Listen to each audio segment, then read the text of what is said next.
Hello, my friends, and welcome to Contenders Trials NA. My name is Bullskunk alongside Ocean.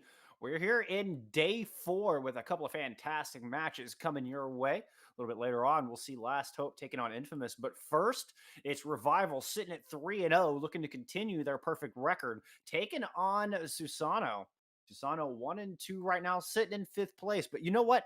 Even if they don't make it into trials here today, they will have another opportunity as we will have Trial of Champions presented by Elo Hill Esports taking place on October 14th.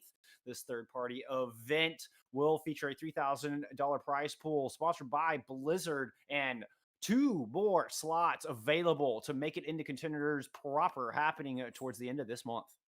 Signups are open now for any and all T3 teams. So go to elohell.gg/TOC and find out more info. But Ocean, tell us a little bit about these 2 teams we're going to be seeing here today. Well, let's start with Susanoo, the one that's sort of at risk of dropping out of this trials race. They've got a 1-2 record. If they lose today against Revival, who are 3-0 right now, they're in a lot of trouble. And that TOC tournament, Trial of Champions, is an opportunity for them to get back into trials later on and also win some cash money. But yeah, let's focus on them because they've got a really strong DPS line. Toxier and Buck, you know, that's a pretty good DPS line. Buck is pretty good at showing signs of setting up plays. Kind of is, their attacking output, and Toxier is their X factor. When Toxier is playing well, Susanoo are playing well. Additionally, their tank line is a bit of a question mark to me. Niche and Maximus have been a little bit poor so far this week, but Susanoo, I think they've got a promising team in the future. However, they're up against Revival, who are 3-0 and led by Fact Fiction. They're no easy opponent. And a strong tank core with Fact Fiction and Calman in that off tank role have led them to this undefeated run so far. Of course, Revival picking up Slepton's former roster coming into October. So Revival went 0-5 in the month of September. Now looking flawless for the month of October with this new addition. And we are headed into Night Market to start things off. Looks like we're going to get a little bit of the old Winston Diva from both teams. Revival starting us off with the Sombra and the Echo, but it's Anj finding first kill, taking Dynasty out of the fight. Early advantage for Susanoo as they move on to the objective. They're going to get first control started directly. Yeah, they get that first kill, and then they just don't have anything. Revival, though, they've lost a lot of damage from the Echo. Yes, you can maybe get a hack with track, but otherwise, you're not really going to get any picks or any sort of damage from your attacking DPS line. All right. And 13% and counting here for Susanoo as we get a slight pause. Give us a chance to discuss this meta a little bit more as we are seeing the Winston Diva, but in this Sombra Reaper meta that we've seen, it's more like a brawly style with just a lot of escapes available for your tank line, and of course both Sombra and Reaper having those quick button get out of jail free cards. So you don't see the traditional dive like we're used to seeing. Yeah, it's a bit of a weird one. No Genji, no Tracer, this sort of dive. Of course, we have seen a bit of Tracer so far this Contenders Trials week, but mainly we're seeing the Reaper and the Sombra. Reaper is just there as this more defensive option with the Lucio Moira. It's kind of a mix of a brawl and a dive composition where you're going to be targeting the opposing Winston with your Reaper, and you're going to be looking for picks with your Sombra, getting a hack and then shutting your opposition down. And of course, the race to the EMP, probably the most impactful ultimate in the game right now. And with that said, as we get back into Night Market, Track is the one leading the way in the EMP charge. Nano boost on to Fact Fiction for maximum shock value, but it's not enough to carve through Susanoo, who used the Coalescence to find the picks and maintain control, 33% on the board and counting. And one thing I want to point out here, Susanoo and Revival Orchid both going to have their AMPs online this time. And what Susanoo have shown so far, they haven't had the best run so far this week. However, on control, they are really, really good in the Sombra versus Sombra EMP matchup. And now both teams have their AMPs, so that definitely benefits them. And especially with Revival not having the Lucio, they don't have that insta button for 600 extra health all around, which means there's not a quick fix against the EMP, which comes out finding 3 members, including both supports, but the counter EMP finds 5, able to get that sound barrier down, but Toxier still falls under the weight. Dynasty is going to duplicate into the Winston, but immediately taken out of that. In fact, Fiction, the real Winston, is deleted by the self-destruct. Nick now coming back into the battle, drops his own Primal Rage. All the while, Susanoo maintain control of this point. Supposed, drops early. The Bulgarian Beast goes down. And it looks like the health bars of Susanoo all falling really low, and the lives of Susanoo getting deleted. Vite Ramen Revival finally picking up some control, but not before Susanoo got to 96%. Ocean. Yeah, 96%, which means last fight territory. Only one more fight win is all Susanoo need. And as I said, they're good at that EMP war, so Toxier to build up towards that EMP. That must be the fight that they want to take to make sure they win Night Market. However, it's not so simple. Track has that EMP already built up. Manual hack on to Fact Fiction as Susanoo drop in from the high ground. Buck drops a 2-man Death Blossom in the back, but takes him down, equalizing. So both teams missing their Winston 4v4 on the objective. Revival taking a bit of a back-face posture as they retreat back a little bit and now counter punch back onto the point. Taking Suppose out of the fight. Toxier throws down that EMP. Fact Fiction packed up and deleted. Track responds with a kill, but it's Toxier coming through with his second of the engagement. Susanoo in control, recapping the point, Revival recapping the point as we speak based on some fantastic play despite the efforts from Toxier Sombra. Yeah, Toxier even used the EMP in that last engagement, and now we're even in the EMP wars again. I say we're even, but Toxier is just on time. Sound barrier used on point, but both DPS missing from Susanoo. Now, it's Primal Rage versus Primal Rage on the objective. Carrots drops from 1, but Fact Fiction finds the support on the other side. Vite Ramen Revival maintaining their hold on this point. Yeah, that fight just seems like something that Susanoo had to win. They invested Death Blossom, they invested the EMP, they invested the Primal Rage and Soundbarrier, and now you've only got 2 ultimates really left for this final fight, and you're coming up against Track's EMP. Dynasty on the Echo has the duplicate. It's going to be very difficult here for Susanoo. Self-destruct in Dynasty, choosing the Sombra as the duplicate choice this time.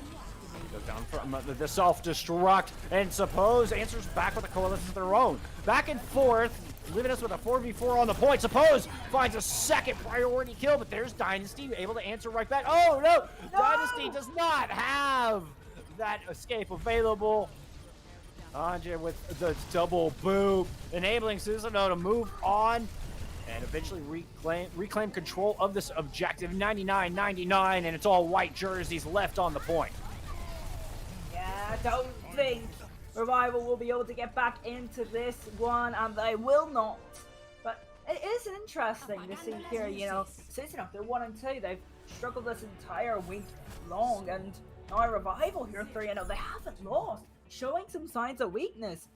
Track didn't get full value out of the EMP in that last fight. Dynasty went for the Sombra copy. That's something we actually haven't seen too much from Dynasty. Dynasty prefers usually to copy the opposition main tank. That's what we've seen all day long when Revival were playing against Kratos. So maybe that's a matchup type thing, but wasn't able to get that EMP, and then eventually was booped off the map by Anja. Amazing play to clutch it up for Susanoo in that last fight. Gotta love a double boop, Lucio. They're sticking with it as we head into Gardens. We're gonna get more of the Sombra Reaper matchup from Susanoo, sticking with the dive tanks. Backfiction moving over to a Wrecking Ball. Means we're not gonna get the clash over center pillar that we might be used to seeing. Instead, it's gonna be Backfiction going to the backline, trying to disrupt as Dynasty rains the damage from above. Finding Anja right out of the gate. That's a good early take. Toxier very low. Buck goes down. Toxier is able to find some health, but I don't know that the staying power is there for Susanoo. Certainly not with Nick falling late in the fight. Yeah, I believe that Anja was actually caught off guard because got displaced by, I believe, Backfiction on the Wrecking Ball, and then Dynasty was able to take full advantage and get final blow in that fight, first blow in that fight, and that's super important. Once that Lucio is down, not only is the team missing in support for that fight, but they're unable to build up the sound barrier, so when Trap goes for that EMP, there might not be an option to counter it. No, Anja, like, they're only halfway to that sound barrier. Niche and company working around through the outside, or going through a light room, making their way down that long hall, but they're gonna have to worry about Backfiction's mines. Might be able to block its entrance, but Coalescence is gonna drive him back, forced to fall into safety. Buck picking up that kill on the Dynasty to open things up. Good entry pick for Susanoo as they try to come back onto this objective. Carrots throws down that sound barrier, tries to keep the team alive, and Track goes and invests that EMP. Niche down low. Buck able to escape, find the kill onto Moser, and then find health, but the front line of Revival will not be denied. Coming up with 3 kills between the two of them, and thwarting Susanoo's advances onto this point. Yeah, Karma had an extremely strong fight on the D.Va there. Made sure to pick out the right targets and focus them down at the correct times, making sure that the back line of Revival stays intact and the front line of Susanoo, it just can't do anything, it can't achieve anything. Maybe it can now with that EMP though. Toxier drops the EMP, but does sacrifice their life for the cause. Kama goes down, Nano Boost on to Dynasty, Duplicate ready to go. They're gonna choose to use it here. Oh no! Niche with a big punch sends Moser down to the streets level of Lijiang Tower. Follows it up with a good kill on to Carrots as well. And with both supports gone, Revival gonna have a hard time sustaining on this point. Yeah, Revival do get to last fight territory though, above 85%. Actually, only gonna get to 99%. So definitely last fight territory, and I think that's a lot better for them because the usual 85% trademark doesn't really apply to Garden. Garden is just a little bit more of a chaotic map where you can get the dive heroes in. Buck! Oh, going for that kill on the Echo doesn't quite do it. That means that Dynasty will be able to get out and not get staggered. But yeah, 99% for Revival, just one more fight and they'll be able to clinch Garden and take us to Control Center. But looking good here for Susanoo, because if you remember that last point before the CMP comes in, Susanoo got right to 99 on the last map, but Revival were able to take it back. Or sorry, Revival got up to 99 and then Susanoo were able to take it back. So that's exactly the thing that Susanoo will be looking for in this Garden matchup.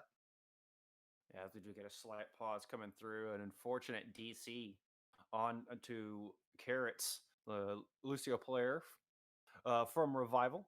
We did get an EMP right there towards the end. It didn't find a whole lot. And I mean, I think that was the one fight-winning element there for Track and Revival. Is only able to get one hack off with that. But hey, this gives us an option to kind of run down some of the contenders format. In case you're new to Trials, it would be the top 2 teams from each group advancing into contenders proper. Revival right now in first place with 3-0, looking to keep that win streak alive. But they're going to have to win this last fight. In fact, Backfiction throwing down the mines, able to pick up one, claim some space for Revival to push in, see if they can reclaim control of this objective. Yeah, they won that fight technically with 5 players because Carrots was out of the fight. You see Carrots swapping over to the Brigitte, not the Lucio that they won previously, getting killed immediately. We'll see if that gives any sort of leeway to Susanoo here. Dwindling reinforcements for both sides. All the while, Susanoo picking up percentage.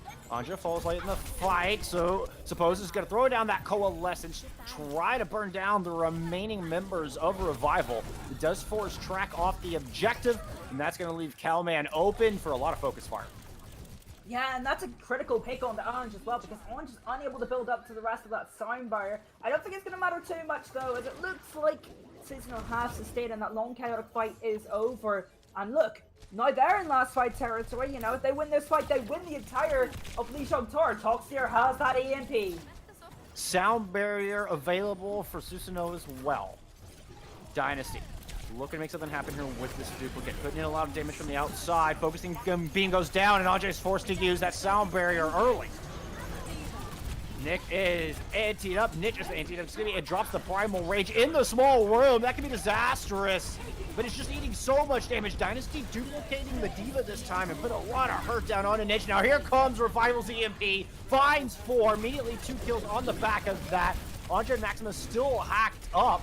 Self-destruct from Cowman's going to allow them to get back in mech after finding that kill on to Suppose. And Revival might have done just enough work to take second round, but they still have this Tracer of Buck to deal with, and Buck is running wild.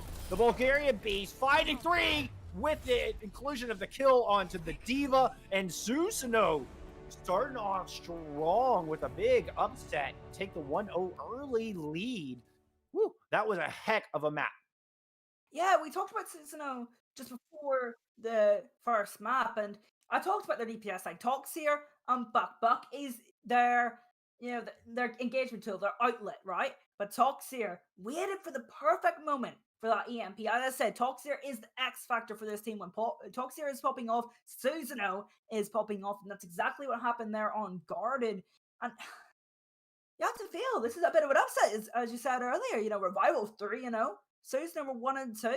However, Susanoo have looked a little bit better on control compared to other maps. They did struggle against Kratos when they were playing against that dynamic Ryan Zarya composition. However, when they were playing against Infamous, who are 2-1 and also got a better record than them and beat them later on in the series, they also did win control. So a strong map type for Susanoo.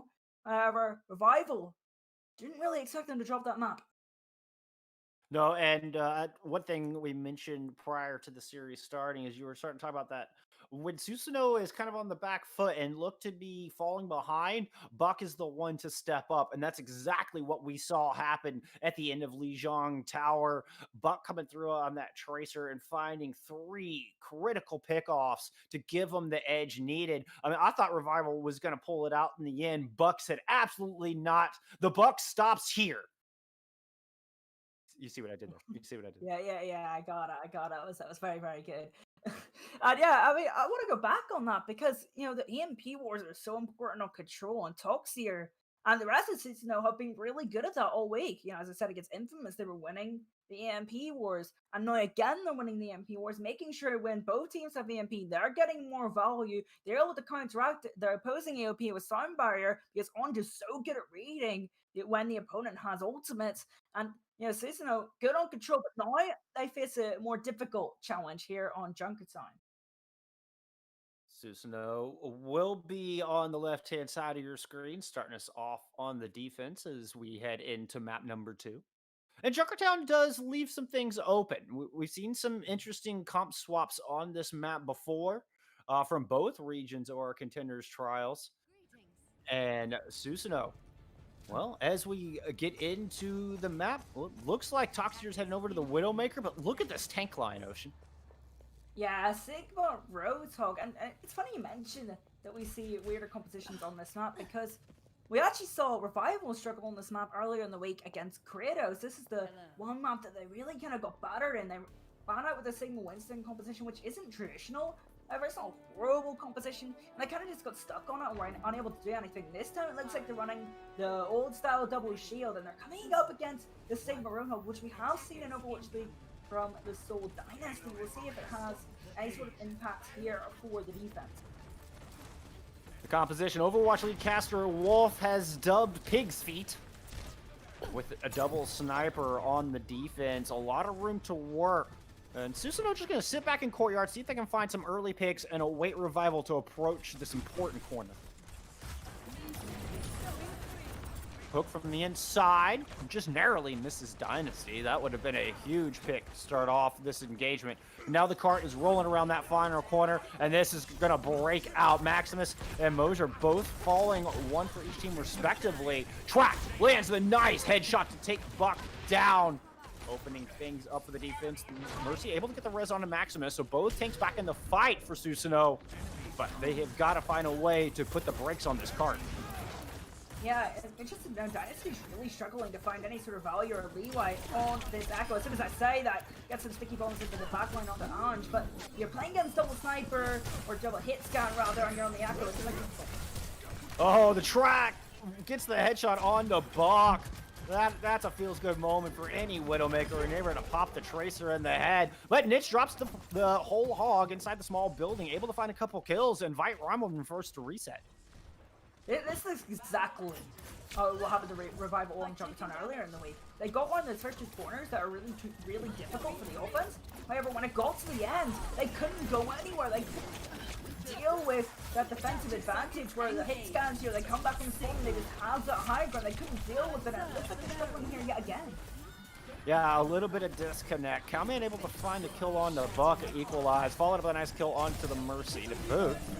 But they lose carrots along the way, which means the only healing available for Violum and Revival is the Zenyatta, who goes down before they're able to get the Transcendence off. Card's still inching forward, but there's only half a team and no supports left standing for Revival, and here comes the Gravitic Flux on the other side. That's going to find a pair. Nish comes out and gets a nice hook to take Cowman down, and Susanoo planting their feet on the back of point A. Yeah, I had to go back to this, but it's the exact same spot that they were struggling in their earlier matchup against Kratos this week, and they're struggling here yet again. And it kind of feels like, you know, they couldn't find a composition identity earlier in the week, and now they're going to the old style composition that was great on Junkertown ages ago, but with Orisic and Sigma getting some nerfs, this isn't great really for the offensive team Revival, and I can't help but think that they're gonna continue to struggle. Remember, we're on patch 1.52, so the Orisa buff with the faster projectile speed has not gone into effect. I do believe he has the 5-meter halt here, so not totally useless. But Cowman going down early. Bach finding a pair of kills. Once again, when it mattered most, putting up result with the Tracer. Dynasty does eventually find that kill, but Buck able to give a one-man lead, and Toxier with a clean headshot on the Carrots. Going to further increase that player advantage. Yeah, again, you know, they're just able to get their DPS in the right spots at the right time. Toxier playing very passive until late fight, and then making sure they get the critical picks, and it's throwing Revival off guard. This is really good traditional Junkertown play from Susanoo. Now just 25 seconds left on the clock. Gravitic Flux, Transcendence, and an Amp Matrix available for Revival, as they have one last chance to get a point on the board on Junkertown. Early hook from Nitch whittles down Fact Fiction a bit and help build up towards that whole hog. It should be the first ulta online, especially with that hook. Oh, can't quite get the final blow. The nerf onto the Roadhog was just enough to deny that kill. But overtime wick is starting to burn. Revival got to keep a foot on cart at all times. Buck moves in, gets the kill onto Mosier. Pulse bomb now at the ready. He's going to turn his attention onto Track in the back. Track goes oh so low. Buck finishes him off with the melee to the dome. The cart's rolling in. 2.82 meters left to go. The contest finally comes through. Toxier with the headshot on the Carrots. Oh no, and Revival running out of steam at the worst possible time. There goes the overtime wick. 0 points on the board for Revival. This has to feel awful from a coaching perspective for Revival, because they've been so good all week, right? But the same weaknesses are showing. You know, the weaknesses that we saw on Junkertown against Kratos, they're back. And they're running a completely different composition, but yet they're facing the exact same trouble. And that's a coach's nightmare when you're trying different things but nothing seeming to work. That's really difficult, and it's going to be on Gods and Fact Fiction to fix that up later on if they do progress into trials, especially if Junkertown's in that map pool. But I can't try and figure out what's going on right now, because that's 2 Junkertowns in a row where they've been stopped right at the end of A, and something has to change here, especially on their defense, because they got rolled last time when they were playing against Kratos' offense, and they've got to change something up, otherwise it's going to be deja vu. It's Susanoo going up to match point. All they gotta do is push it to the very first garage door, and boom, that's 2 map wins on the board. They're gonna have to get through this double shield comp once again. Track going back over to the Widowmaker. Dynasty on the Echo. They've made a bit of a change. Carrot's going to the Mercy just to get the extra resurrect value. I think that's safe because if you do make a positional error with the double shield, maybe lose your Rissa, then you could potentially get that resurrect off, and it's not all so bad. But I think it's worth mentioning. This is a very talented revival team. They're 3-0. They haven't shown many weaknesses, and it's just surprising now that Susanoo, who are currently our last place team, are giving them a bit of a run for their money. Oh, certainly are. More than just run for their money. I feel like they are in the driver's seat right now. Toxier looking for that early headshot. I think found a body shot. Got a little bit old charge, but not able to find the final blow. Oh, Buck! Buck moves into the back line, deletes track. That's going to open Toxier up to take all the angles they want here, at least for the next 15 seconds. Buck trying to take down Dynasty, but eats a handful of sticky bombs and will find himself back in the spawn room. Suppose picks up one, but that one's going to get immediately res. You can see Toxier on the coastal flank, looking to find that pick as Track returns to the fight up in the window. Tank's getting traded out. Niche is going to get revived, and Toxier wins the Widowmaker duel. Front line of Susanoo looking to push onto this objective, and Toxier finds the kill on the Carrots as well. Oh my goodness, the Widowmaker changing the outcome of this fight in a blink of an eye. And Buck picking up a pair of their own. This cart is in full steam ahead mode. Yeah, Toxier picking up 2 critical kills. The X Factor for Susanoo, striking again, and the Bucks got Track once more to open up the fight. Pulse bomb on the Fact Vixen just explodes into small parts across the air and lands of Junkertown. Zenyatta popping that transit in a desperate effort to try to get out in touch, but there is no such luck there. Susanoo just stroll through Junkertown to pick up a 2-0 lead. They are on match point. Our last place team are 1 map away from upsetting our current first place team, Ocean. Yeah, and this puts a bit of a loophole into Revival's plans, because if they lose this, they're under threat for both Infamous and Kratos, who play tomorrow. Infamous, of course, will be shown on later today. So Revival lose this, their spot in Contenders is up for grabs. They'll have to fight on the last day. Susanoo fighting to keep themselves in trials. Oh, this story just gets better and better. But I think we're going to throw it to a quick break. Yeah, we'll be back on Volskaya to see if Susanoo can throw a big wrench into this group, or if Revival will start their reverse sweep. We'll return shortly and find out.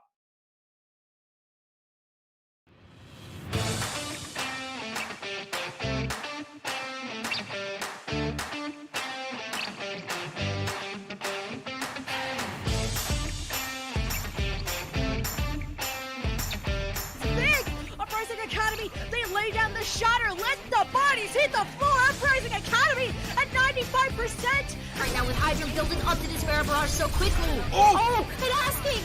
Double kill in the back with the pulse bomb from the high ground. Aerial assault with that mine. Impact se escucha debajo gritar campeón a Sky Foxes.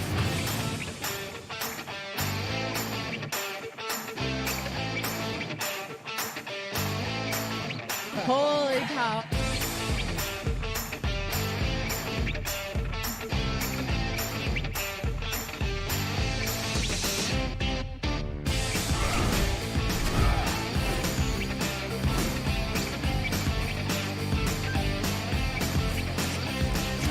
And after 42 consecutive losses, the Shanghai Dragons get their first win.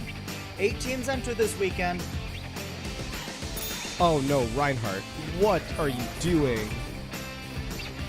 We got a clip with minimal information. It's time to break it down. Speed, 25%. Go.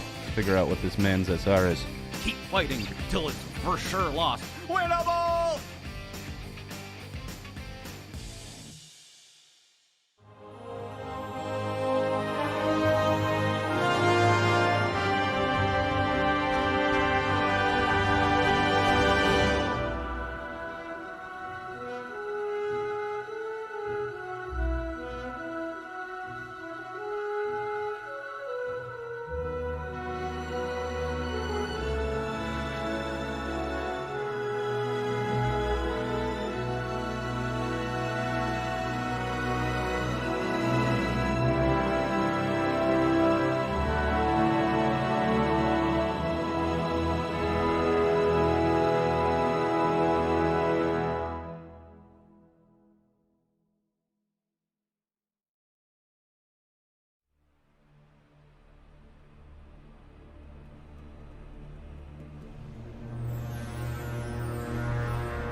So you queue up for Overwatch Ranked, only to be greeted by this, which then leads to this, and oh no, Reinhardt, what are you doing? The solution? Elo Hell pickup games. Hey, you know what? Just Oh my god, it's huge! Oh! Kill! Let's go! Open to players of all ranks and most platforms, Pugs give you the chance to experience competitive Overwatch as it was meant to be played, competitively. I need help. I'm with you. Shoot. No way, dude. Go. Let's go. Nice. Good call. Players set their icons to indicate the role they want to play, then 2 captains pick their teammates and draft the most competitive teams they can. You can also take part in our pioneering learning event, Coached Pugs. To take part, join the Elo Hell Pickup Games Discord, and be sure to read the Pug Guide and FAQ. Good luck, have fun, and we'll see you in-game.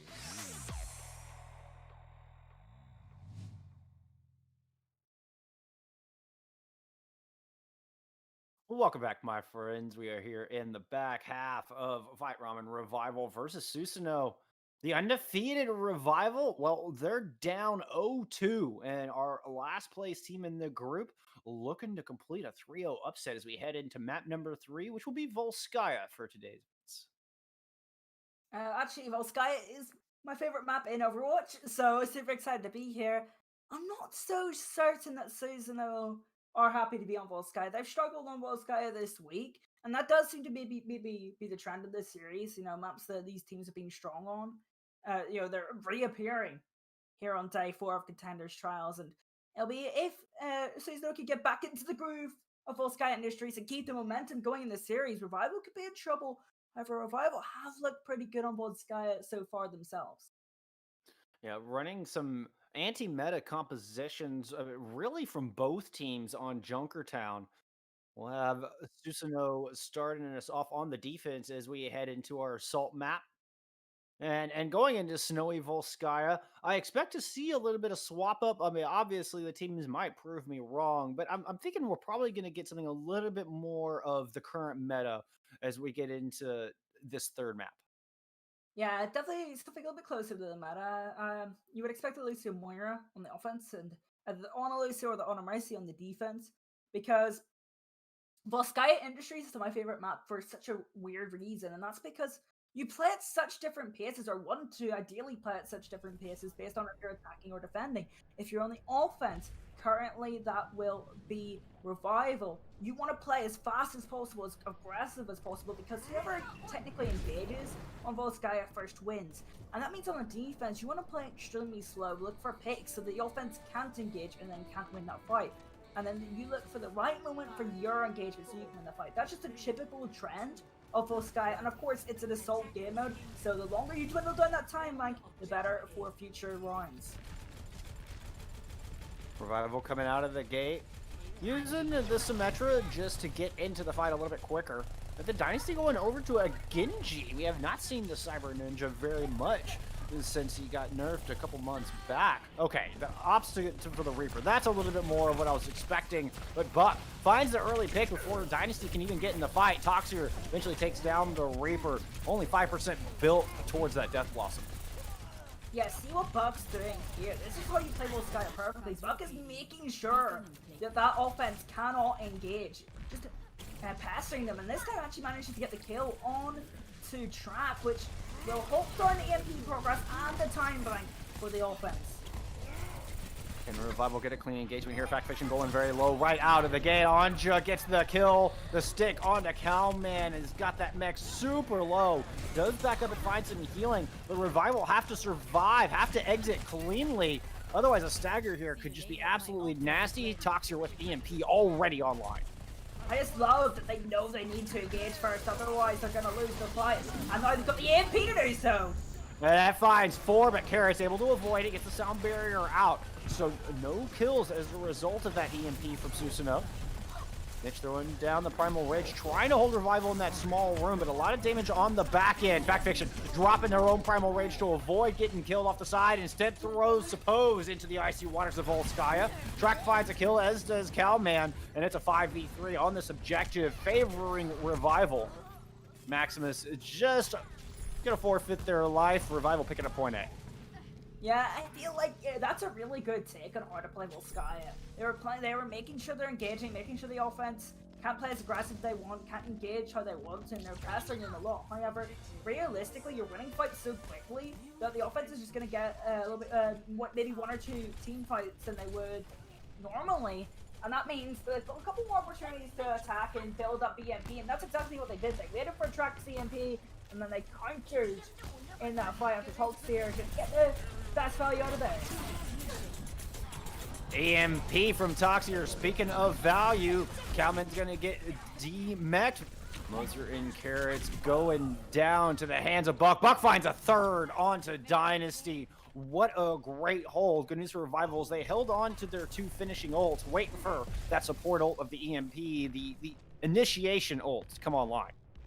The good thing for the defense, though, is the fights on Volskaya tend to be super low. So top tier being at like 30%, they probably could get AMP this fight. The problem is, can they build it fast enough? Because Dynasty, Track, Backfiction, Coman, I mean, the entire Revival lineup is going to have their ultimates. So it's definitely a race against time for the Sombra on the side of Susanoo. Buck making the swap onto the Reaper to come back and hold this close quarters. Coalescence out from both teams. Dynasty throws down the Death Blossom and is able to pick up 1. Niche falls to the Coalescence as well. Now the entirety of the team just focused on cleanup, and here comes the capture percentage. 2 ticks already picked up. Niche will be able to use that Primal Rage to respawn, but I don't think they're going to quite make it. Look how dynamic that time bank is for Revival. As soon as they realize this is our moment, they don't have any ultimates left. They identified that as their moment to shine, and they went. They made sure they engaged properly. You got maximum value out of their ultimates, and made sure they kept both points of Volskaya Industries. Yeah, no MP needed from Revival. Dynasty was able to find Susanoo in that small entry hallway, drop the Death Blossom down, and pick up a pair of kills to start off that final fight. You know, I think of Death Blossom more as a finishing ultimate. It's something, you know, you get a setup with the EMP and then use the Death Blossom, put a lot of hurt down. Dynasty finding a great opening to use that Death Blossom. Yeah, Dynasty has been particularly good at that. And making sure that they get value out of their ultimates, whether it's Echo's Duplicate, Reaper's Death Blossom. Dynasty's been making sure to get value. But I think what surprises me from that last fight is, you know, Revival knew that their fight was their fight to win. You know, they knew that, but it didn't seem like Susanoo knew that. They kind of just let them walk in, and then as soon as those ultimates came out, they just kind of panicked and lost everything, and it made it so Revival could cap 2 points of Volskaya with a nice hefty time back. But Susanoo, you might be kicking yourself a bit there. No composition swaps. Susanoo go on the attack. We are going to get the mirror matchup with the Reaper and the Sombra. Looks like the defense just going to hold center box for the moment. All right, Fact Fiction getting aggressive. We're going to put a lot of damage down on Susanoo as they enter through the main choke. Niche going down early. Buck caught in the small room, surrounded by the members of Revival. And that's a great first fight to start off Revival's defense. Yeah, Niche got early on, which makes it pretty much impossible for the offense to engage. You know, your Winston, your main tank is always your key engagement tool. And, you know, Winston, every single Winston composition Winston's used in, double bubble, just traditional dive. The Winston is the most important hero in the composition, and once you get rid of that most important hero, that fight is pretty much done. Speaking of, Fact Fiction falls, Track goes down as well. That's 2 very important kills picked up by Susanoo. Now they're going to drop the Coalescence, push onto the objective. Toxier EMP ready to go. Can they save it for the snowball and try to match the time put up by Revival? They've got the defense cornered into the small room. Moser's going to drop the Coalescence and drive Buck back, finding a kill along the way. Self-destruct falls in the back and finds Anja, but the EMP comes through, and Maximus picks up one of their own with that big boom. Now the Diva is battling over the objective. Nish throws the Primal Rage down in the back. That's going to prompt Carrots to drop his sound barrier. looking to get the kill, but cannot find it. Hunted down by Track. Mitch is back in spawn. Fact Fiction using a late primal rage just to help clean the point. Yeah, it's a messy fight from both sides here. You know, the offense really trying to make sure they get rid of Fact Fiction yet again, and that might be their opening. Not if Dynasty drops a 3K Death Blossom. Oh my goodness. Once again, filling in the gap, Dynasty shuts down what could have been a very advantageous attack from Susanoo. Yeah, but the positive for the offense is that they have so many ultimates online. They'll have self-destruct, they'll have EMP, so that's a little bit of a combination they could do. They could Soundbarrier and Death Blossom, and even Coalescence just as an engagement, so they've got so many options. But the good thing for the defensive rival is that they have EMP, and if they use their EMP first, they can build up their other ultimates, because the ultimates that Susanoo have won't be able to be used. See Track making his way behind. There goes the EMP, finds 3, but Anja not caught. Wisely gets that sound barrier out. No kills follow through. Now, the self-destruct comes through and finds a pair. Oh my goodness. Maximus breaking the defense open wide. And Susanoo will pick up point A. They'll have just a touch under 4 minutes on the clock to attack point B. And the important thing is they kept EMP, which not only is a good tool to build up the rest of your ultimates. You know, Revival can't really respond with anything. They don't have many answers, especially if Carrots can't build up that sound barrier. It might be go time for Susanoo. Toxier in the back, invisible, just looking for the right time to press Q. There it is, finds Fact Fiction, finds Track. Most are able to get off the Coalescence, try to keep those two healed up, but Track does not survive. Fact Fiction doesn't have that Primal Rage available to go, and Niche is down. No ultimates left for the attacking Susanoo. They're going to have to muscle this thing through if they want to stay in this fight, but now they're missing the main tank. Fact Fiction's dropping that Primal Rage. Knocks Buck all the way in the other corner. Carrots finishes him off. The defense of Revival hanging on to point B. Yeah, Revival do very, very well after losing Track to make sure that they hold on to point B. And the important thing was, to me, Toxier did actually get the two main targets you want to get. Made sure they got Track, so Track will struggle to get their MP off, and made sure they got the main focal point of the competition, which is the Winston. And of course, you see Shanghai Dragons all the time. They'll go for solo AMPs on the Winston, because with Winston you can't, without the Winston you can't engage. So that kind of concerns me that they weren't able to pick up the kill on the Winston after the EMP, but now Toxier has the EMP again. Dynasty dropping a Death Blossom in the back once again, just doing so much damage. Track finds the 2 final blows, but it's Dynasty laying down so much hurt. Winning that fight before it even began, the DPS duo combining their ultimates to great effect. Yeah, very well played from Track and Dynasty. They kind of caught Susanoo off guard. Susanoo were in a great position to attack for that next fight, however, they were stalked at the choke and were unable to even push through thanks to well-timed DPS. Now Susanoo currently sitting at over a minute behind the time set up by Revival. Look at it and see if they can complete Volskaya at all. Throwing down the Primal Rage, trying to knock Mosier off the side. The kill, and Buck drops the self-destruct incoming from the defense. It was Buck's Death Blossom finding the pair of kills and allowing Susanoo to push on at this point. Yeah, Susanoo will hopefully finish up Volskaya here, but Revival aren't going to die trying. No, but self-destruct zones him out, and Susanoo will complete, but with about half the time bank that Revival put forth. Yeah, I feel like Susanoo, they had a couple more openings that they didn't really take full advantage of. However, I think what gives Revival a little bit of an edge here is their play on point B. They were able to identify when Susanoo had their win conditions ready, and they're able to, annoy them, irritate them, just not let them get through that choke and take the ideal fight that they wanted. And once Susanoo were able to take the ideal fight, they were able to win. However, it did take 2 or 3 engagements, and Revival were really strong when they identified them. Revival going on the defense once again, as they do have a larger time bank. Sticking with the same composition. Susanoo, they'll get 2, maybe 2.5 fights here to try to take point A. And I think that's a must. If they want any hope of winning Volskaya, they have got to get this 3rd point on the board. Yeah, I feel like A and like a little bit of progress on B is kind of your goal, but I feel like you've got to get A and make sure you at least have some ultimates online. I feel like there's no point realistically even getting A if you're not gonna have anything online for B, because 3 minutes for D4 is one big time bank. Yeah, certainly is. Coming out on the attack, no changes from Susanoo. They identify the Sombra on top of the Hall of Fame and immediately pounce. Track forced to translocate out. Did not build much towards that initial EMP. Susanoo going to loop around right-hand side. Push into this small room. Try to speed it through, but the tanks decide to stay and bout it out in front of the forklift. Maximus can go grab some high ground while Niche pushes in. Dynasty falling into the mix, trying to peel, make sure Niche doesn't have much room to work, and Factfiction has the time to heal. Now Factfiction returning to the fight as the two divas brawl over center box.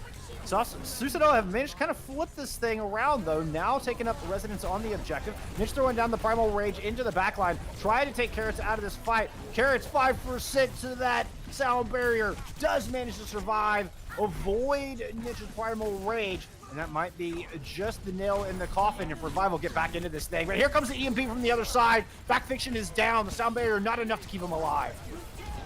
Yeah, but they will get that sound barrier in to try and turn the fire on. I don't think it's going to be enough, though. No, Ancho was able to drop a sound barrier of their own. Oh, here comes the self-destruct fade there. Okay, no damage from the self-destruct. Buck's going to go in, throw down the spinning shotguns of death, but Defense Matrix keeps him at bay. Mosier with the kill, and with only 15 seconds on the clock, Revival popping their Primal and don't look like they're going anywhere. The Coalescence is out. Can Factfiction get that kill? They can't quite find the Revival. There it is. Suppose taking a Polar Bear challenge, and Revival, well, they didn't give an inch here in extra innings.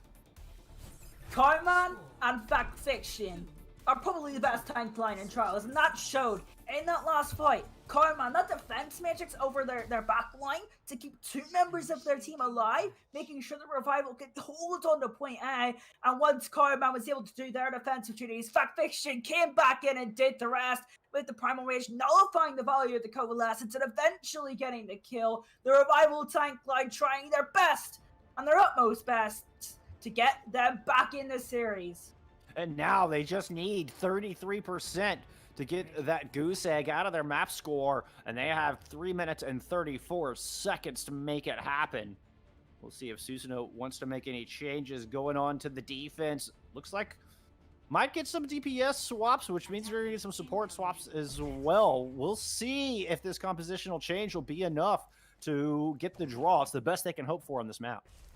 Yeah, we saw Buck play the Echo on the defense for Susanoo against Kratos, I believe, so it's definitely not something they're strangers to playing. I feel like they have to change something if they want to get anything out of this map. You know, throw something different into the ring to try and put Revival off their game, because Revival, it might get into their heads, they're playing for that contender spot. They're one win away and they need to get off the bat in this series. Dynasty once again showing the Genji out of the gate. We'll see if that holds this time. With Mosier on the Ana, I'm a little bit more hopeful on that. And yeah, they're going to stick with it as they push in. Just going right-hand side, right through Forklift, and Niche goes down early. Looking to put a little bit of pressure on the Echo in the sky. Right now, Revival kind of forced to play out of that Echo's sightline, move up to the high ground, and avoid that easy poke damage. Oh, Buck with the focusing beam takes Dynasty down. You can't deflect that one, I'm afraid. Cowman pushing up, see if they can answer back. But Buck just staying oh so elusive on this Echo. Lands a handful of sticky bombs there. And spots Factfiction low on the high ground. Can't quite get the kill with the finishing beam. Factfiction able to finish off Toxier, but res available. And Susanoo, they're continuing to press the issue on point A. I don't think they're going to be able to do it. I think just losing Nick early on is just going to be that blow that they just can't really recover from, but they're going to not die trying. Yeah, with Buck going down as well, it's going to make things exceedingly difficult. Self-destruct to zone things out. Factfiction showing that expertise on the Winston once again. Finds the kill with the Primal Rage. Toxier and Niche on the point, but oh so low in health. Niche is going to fall in Revival. Starting to bring this thing back. They get a map win on the board. They're now only down 1-2 and have some wind in their sails as we head into map number 4. Yeah, map number 4 will be Numbani, so something that favors that dive style that they just seem to be a little bit better. I think Susanoo, a little bit more of a calculated dive style where, you need to focus on when to engage. And they've been better at that. They've been better at engaging at the right moments. When you're thinking about Junkertown, it's more of a space issue where, Right. Susanoo, they're creating that space for their DPS Buck and Toxier to pop off. And that's kind of what gives them the edge on Junkertown. And of course, the issue on Control was they just struggled in the EMP ward. Susanoo are so good in that Sombra versus Sombra matchup. And now when you're a little bit less dependent on that Sombra versus Sombra matchup here on Volskaya and Numbani as well, it might favor Revival a little bit more. Just maps that are a little bit more calculated. You need to be really disciplined in your engagements. And of course, when you've got Fact Fiction leading the line, you've got that discipline realistically on your main side. I was thinking something very similar. The tank play is going to be that much more important heading into Numbani. The Winston able to control that high ground, which is oh so very important for the geometry of this map, finding those good angles and keeping your team in the fight. I expect to see more awesome primal rages and more angry monkey as we head into map number 4. Yeah, I feel like, since now it's time to, we're too open in the series. You're trying to ride that momentum. I know it's going to be difficult. You're playing against the team that's top of your division right now in Contenders Trials, and they're kind of fighting back, and it's a very difficult situation for Susanoo to make sure, we're still up in this series, but it doesn't really feel like it, because you were down at the start because you're playing against the top team, and now to try and get back into this series and claim that victory, it's going to be difficult for them in Revival. Now they've got some momentum. They need to make sure they keep it. Otherwise, Susanoo, they'll take any sort of opportunity to get a map and win this series. We can see Revival dropping 2 maps early. Not only they did not pick up a single point in either our control map or on Junkertown, but with that win on Volskaya, I think you're right. I think Susanoo needs just to wipe that map clean. And mentally, that map just didn't happen. Go in here with a clean slate. You still are in a great position to close this out.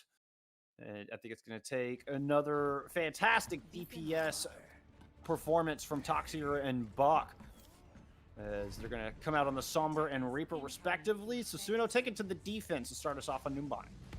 See, the problem is you find that a lot of Numbanis are kind of like, they're kind of sort of decided by point A and the first quarter on point B, and your Sombras don't really have too much of an effect on that.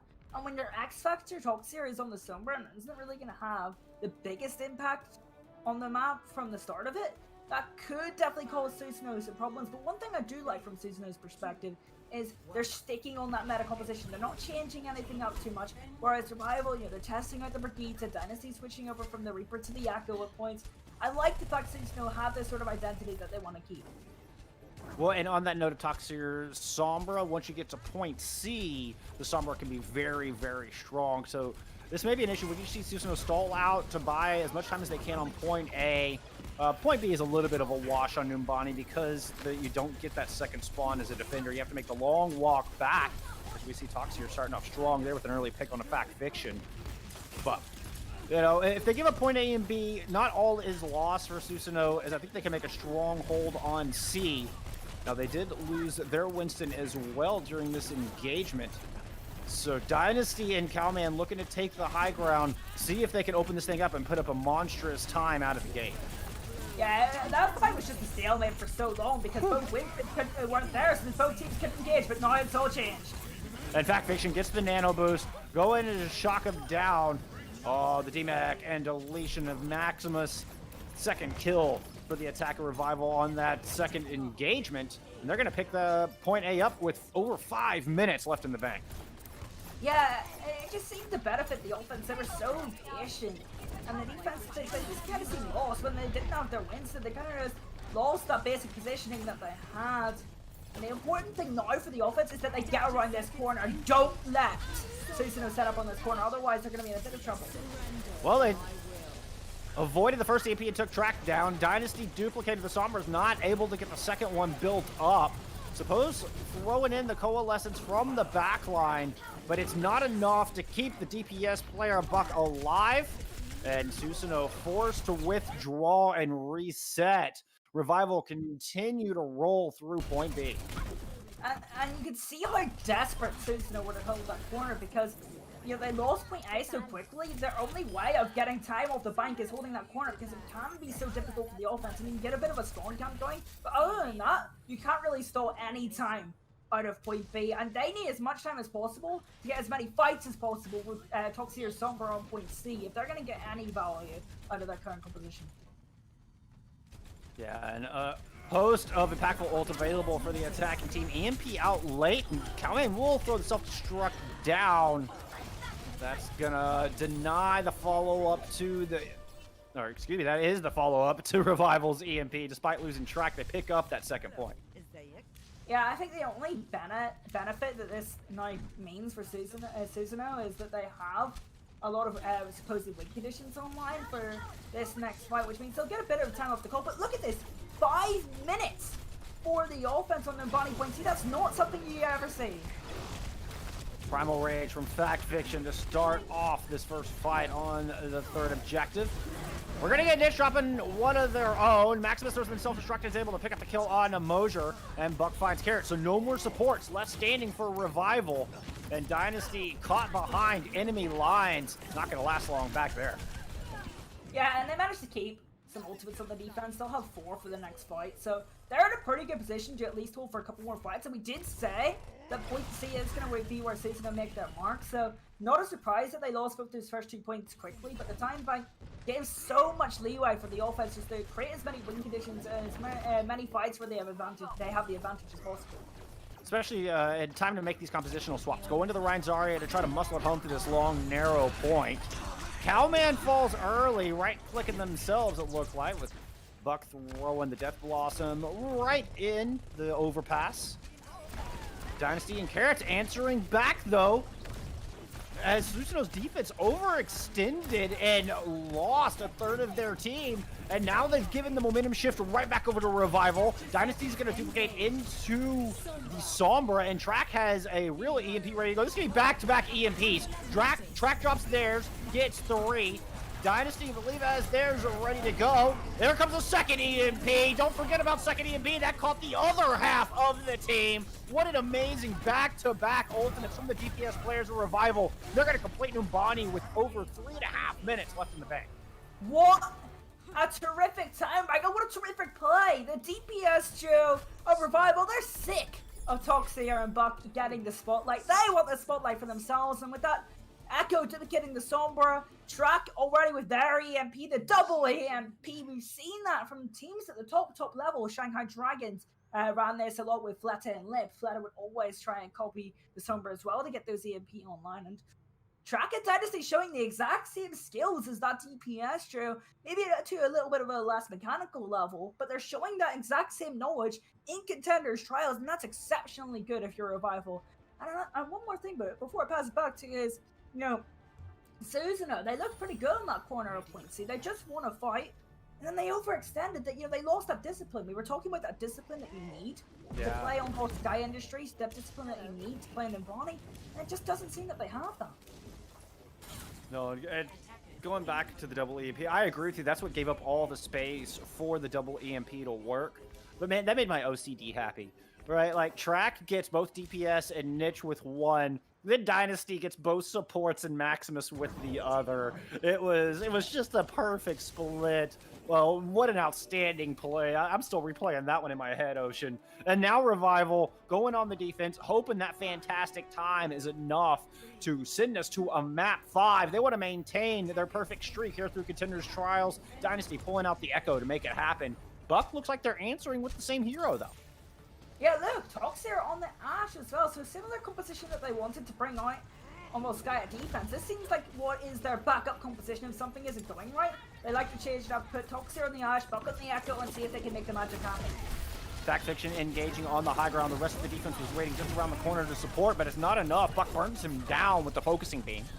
Cowman does get the kill on the Toxier, but res available So Susanoo back at a full 6-man roster. The defense currently missing their Winston. An opportunity here for Susanoo to push in. They're going to do just that, but they lose a niche along the way. Toxier does find the headshot onto Dynasty, but Fact5ction will make it back in this fight to support the rest of their team. Track whittled down low, forced to translocate out. And Susanoo continue to press the issue despite missing their main tank. Yeah, they're kind of now at a stalemate again, like we were on the attack for Revival when both Winston's are kind of, it's not really exactly in the fight. Fact5ction, of course, was there, but not ready to go. And, you know, both teams can't really engage.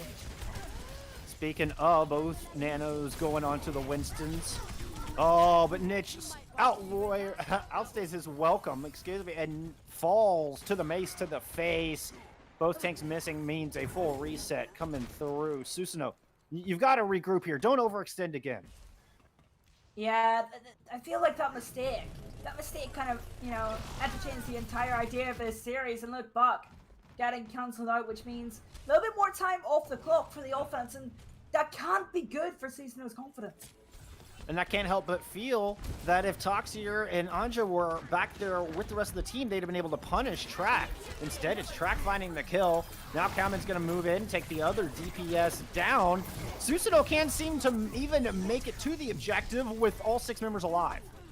I mean, this is how you push forward. You identify the correct moment, not only with how many members your opposing team has and whether positionable cooldowns they have, but when your entire team is comfortable taking that engagement. And you saw on Susanoo's defense, they weren't able to do that, but this is exactly the discipline that we talk about that comes with having a main tank like Fact5ction on your team. Revival just excel at chasing down targets. Susanoo with both tank ults and both TPS ults online, but at the rate things are going, I'm not feeling very confident that it's going to be enough for them to push in. Feel like Revival are living rent-free in their heads right now, to use an old adage. As Fact5ction goes diving for the back line, looking to get the Ana, looking to get the Ashe. Primal Rage used, but on the front line, Susanoo find a pair of kills. Fact5ction does eventually chase Toxier down, but 54% picked up as Buck has used the self-destruct with the Diva duplicate to create even more space for the attacking Susanoo. Yeah, Fact5ction is now coming back to the point. That's going to be a bit of a stagger, and an important stagger in my opinion, because that means that Fact5ction's going to get the longer spawn, which means that this corner that we talked about earlier cannot be held for the defense. They're going to have to back up to around the end of point B. That's momentum lost, finally, for Revival and Susanoo to finally get back on their way. They get it back on their way. Track has that EMP ready to go. Dynasty with another duplicate. No Sombra on the other side, so no double EMP this time. I'm expecting, a 6-man EMP from Track. Does get slept, but not before getting off the massive ult. And 2 kills, immediately lighting up the feed. Now Revival going through to chase down some more. I like the switch from the Winston to the Wrecking Ball, because that means that they can hold this corner, and they make sure that they do, and they have that 6-man EMP, and they win that clean fight, and now they've put Susanoo in this space, which is so easy to spawn camp, so easy to trap the opposition in. This is great for the defense. Dynasty uses the duplicate to turn into the Ashe and immediately gets headshot right out of it via damage boosted Toxier. But Toxier does fall, not able to throw the bomb out in time. Revival trying to hold around Green Bus, but looks like they're struggling to get any meaningful damage in at this point. Yeah, this is where that Wrecking Ball pick, it just kind of goes down the drain, because you just don't have that frontline presence to keep the fight going. So yes, it's great to take more fights. You don't have that frontline presence and sustainability to make the fights long and keep yourself in there. But on a point that's usually fairly easy to steamroll, point B that is, Revival are forcing Susanoo to use ultimates to win every fight, and right there, you see 2 picks for Revival, further slowing this progress. They're trading out, but the defense will eventually emerge victorious. Stumbled over that one, my apologies. Yeah, so what I actually really like from Revival is that they're not worried about winning team fights. What they are worried about is the time bank, and they're worried about, you know, engaging at the correct moment. They're making sure, because that they have that massive time bank, that the time bank that Susanoo can't be that good, and already can only be 2 minutes long, even less than 2 minutes long. So Revival doing a terrific job of that. Rally used, a little bit of that armor left over. Okay, it fades just as Dynasty duplicates into the Winston and goes diving into the backline. Primal Rage up. Bubble used to keep the Ashe alive momentarily and long enough to get the big Omnic Bowler out into the field. Dynasty will eventually find that kill, and Carrots is going to take down the counterpart Brick. 2-man advantage for the defense. Track makes that 3. Suppose trying to bring it back, but not nearly enough to push this thing home. And now just one last chance for Susanoo to keep themselves in this map. I mean, the one positive is that the defense doesn't really have too many ultimates other than Nano Boost and that self-destruct realistically. I mean, some of their members still have a little bit of rally armor, which could come into play. I think that's going to disappear shortly, though. The offense has some win conditions online. Yeah, most importantly, that Graviton Surge. Ideally, they'd like to be able to push it in without having to use that, but with the overtime wick burning, you're going to need everything at your disposal. Maximus is charged to the heaven, a full 190 DPS coming out from the Zarya. Just trying to burn the D.Va out of mech so they can freely throw out the Graviton Surge. They are going to go ahead and invest it onto the high ground a little bit late. I'm not even sure you needed it to win that fight, to be honest. Yeah, I don't really think you need that Graviton Surge either, and I feel like that's one of the ultimates that you definitely kind of need to make sure that on point B, you get time on the bike, because realistically, if you don't have any time on the bike and you're going overtime, you can't win this map. And Revival have 3 minutes and 30 seconds to capture just a tick of point A, and realistically, you're not going to win that scenario. Fact Fiction is incredibly disciplined in that sort of situation, and that means Revival will probably win the map if they do get them done to overtime. 2 kills to start things off. I mean, they're certainly going to win this fight. And yeah, we talk about point B being one of the easiest escort points to take on Numbani, with you having only 2 defensive spawns, but the trade-off is you only get 90 seconds added to your time bank, and well, with only starting with 90 seconds, half of that missing for Susanoo, they pretty much have one chance to push this thing in, and they're going to have to stay perfect throughout the rest of this map. Yeah, they have to win the Summer War, which they have been doing. Let's see if they've actually done it. They're going to take down Fact Fiction with the help of that EMP. Track does have one of their own to counter back with. Oh, but Cowman going down super low, does get demaxed. No more tanks standing. 23 seconds on the clock, just 2 support ults for the attackers. Cowman actually sacrificing himself for time is going to help them a lot, because it allows the rest of their team to get set up and engage with Track's EMP, which means that there is no chance that Susanoo caps with time on the bank. He is stalking in the back like a tiger, just waiting, hiding in the weeds to approach, jumps out, drops the EMP. That's 5, but it does not get the Lucio. Nevertheless, the sound barrier is not enough to keep Bucket Toxier in the fight. Dynasty's going to pick up 1 with a pair of shotguns. Mosier finds his 2nd kill with the Coalescence, and Revival hanging on to send us to map 5. It all comes down to one last control. Revival certainly not going down without a fight. They want to maintain their perfect record, and right now they have all the momentum as we head into our final map of this series. Whew, it has been a heck of a road getting here. Yeah, no, map 5, Susanoo, who are 5th place in our group out of 5 contestants in Contenders Trials North America Group B. Revival, who are 1st. Susanoo taking the first 2 maps. Revival, once they got into halftime and took a break, they managed to reset themselves and come back for the more discipline-based maps and take us through the series. And now we end it off again on Control, where Susanoo had the advantage, but Revival have a full train steam ahead. Well, speaking of breaks, we're going to take a break ourselves and catch our breath as we head into Nepal. We'll see you back here for our 5th and final map. I can't wait to see the outcome of this one. I know you want to too. Don't go anywhere.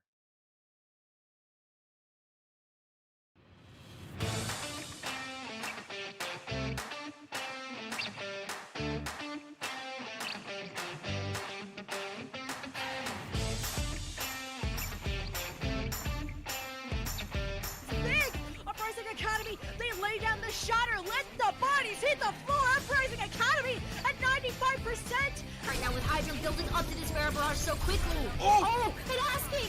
Double kill in the back with the pulse bomb from the high ground. Aerial assault with that mine. Impact se escucha de abajo gritar campeón a Sky Foxes.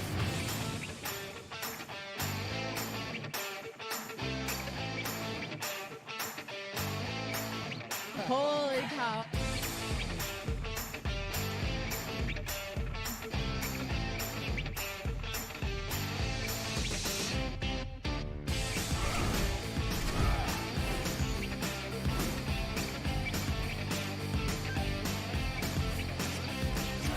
And after 42 consecutive losses, the Shanghai Dragons get their first win. 8 teams enter this weekend. Oh no, Reinhardt, what are you doing? We've got a clip with minimal information. It's time to break it down. Speed, 25%. Go. Figure out what this man's SR is. Keep fighting till it's for sure lost. Winnable!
So you queue up for Overwatch Ranked, only to be greeted by this, which then leads to this, and oh no, Reinhardt, what are you doing?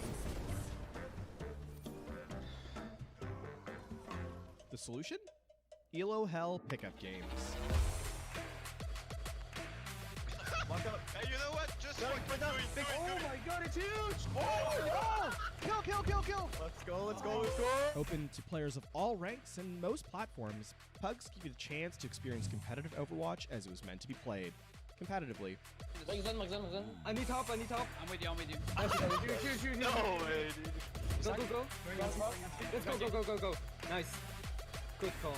Players set their icons to indicate the role they want to play, Then 2 captains pick their teammates and draft the most competitive teams they can. You can also take part in our pioneering learning event, Coached Hugs. To take part, join the Elo Hell Pickup Games Discord, and be sure to read the Pug Guide and FAQ. Good luck, have fun, and we'll see you in-game.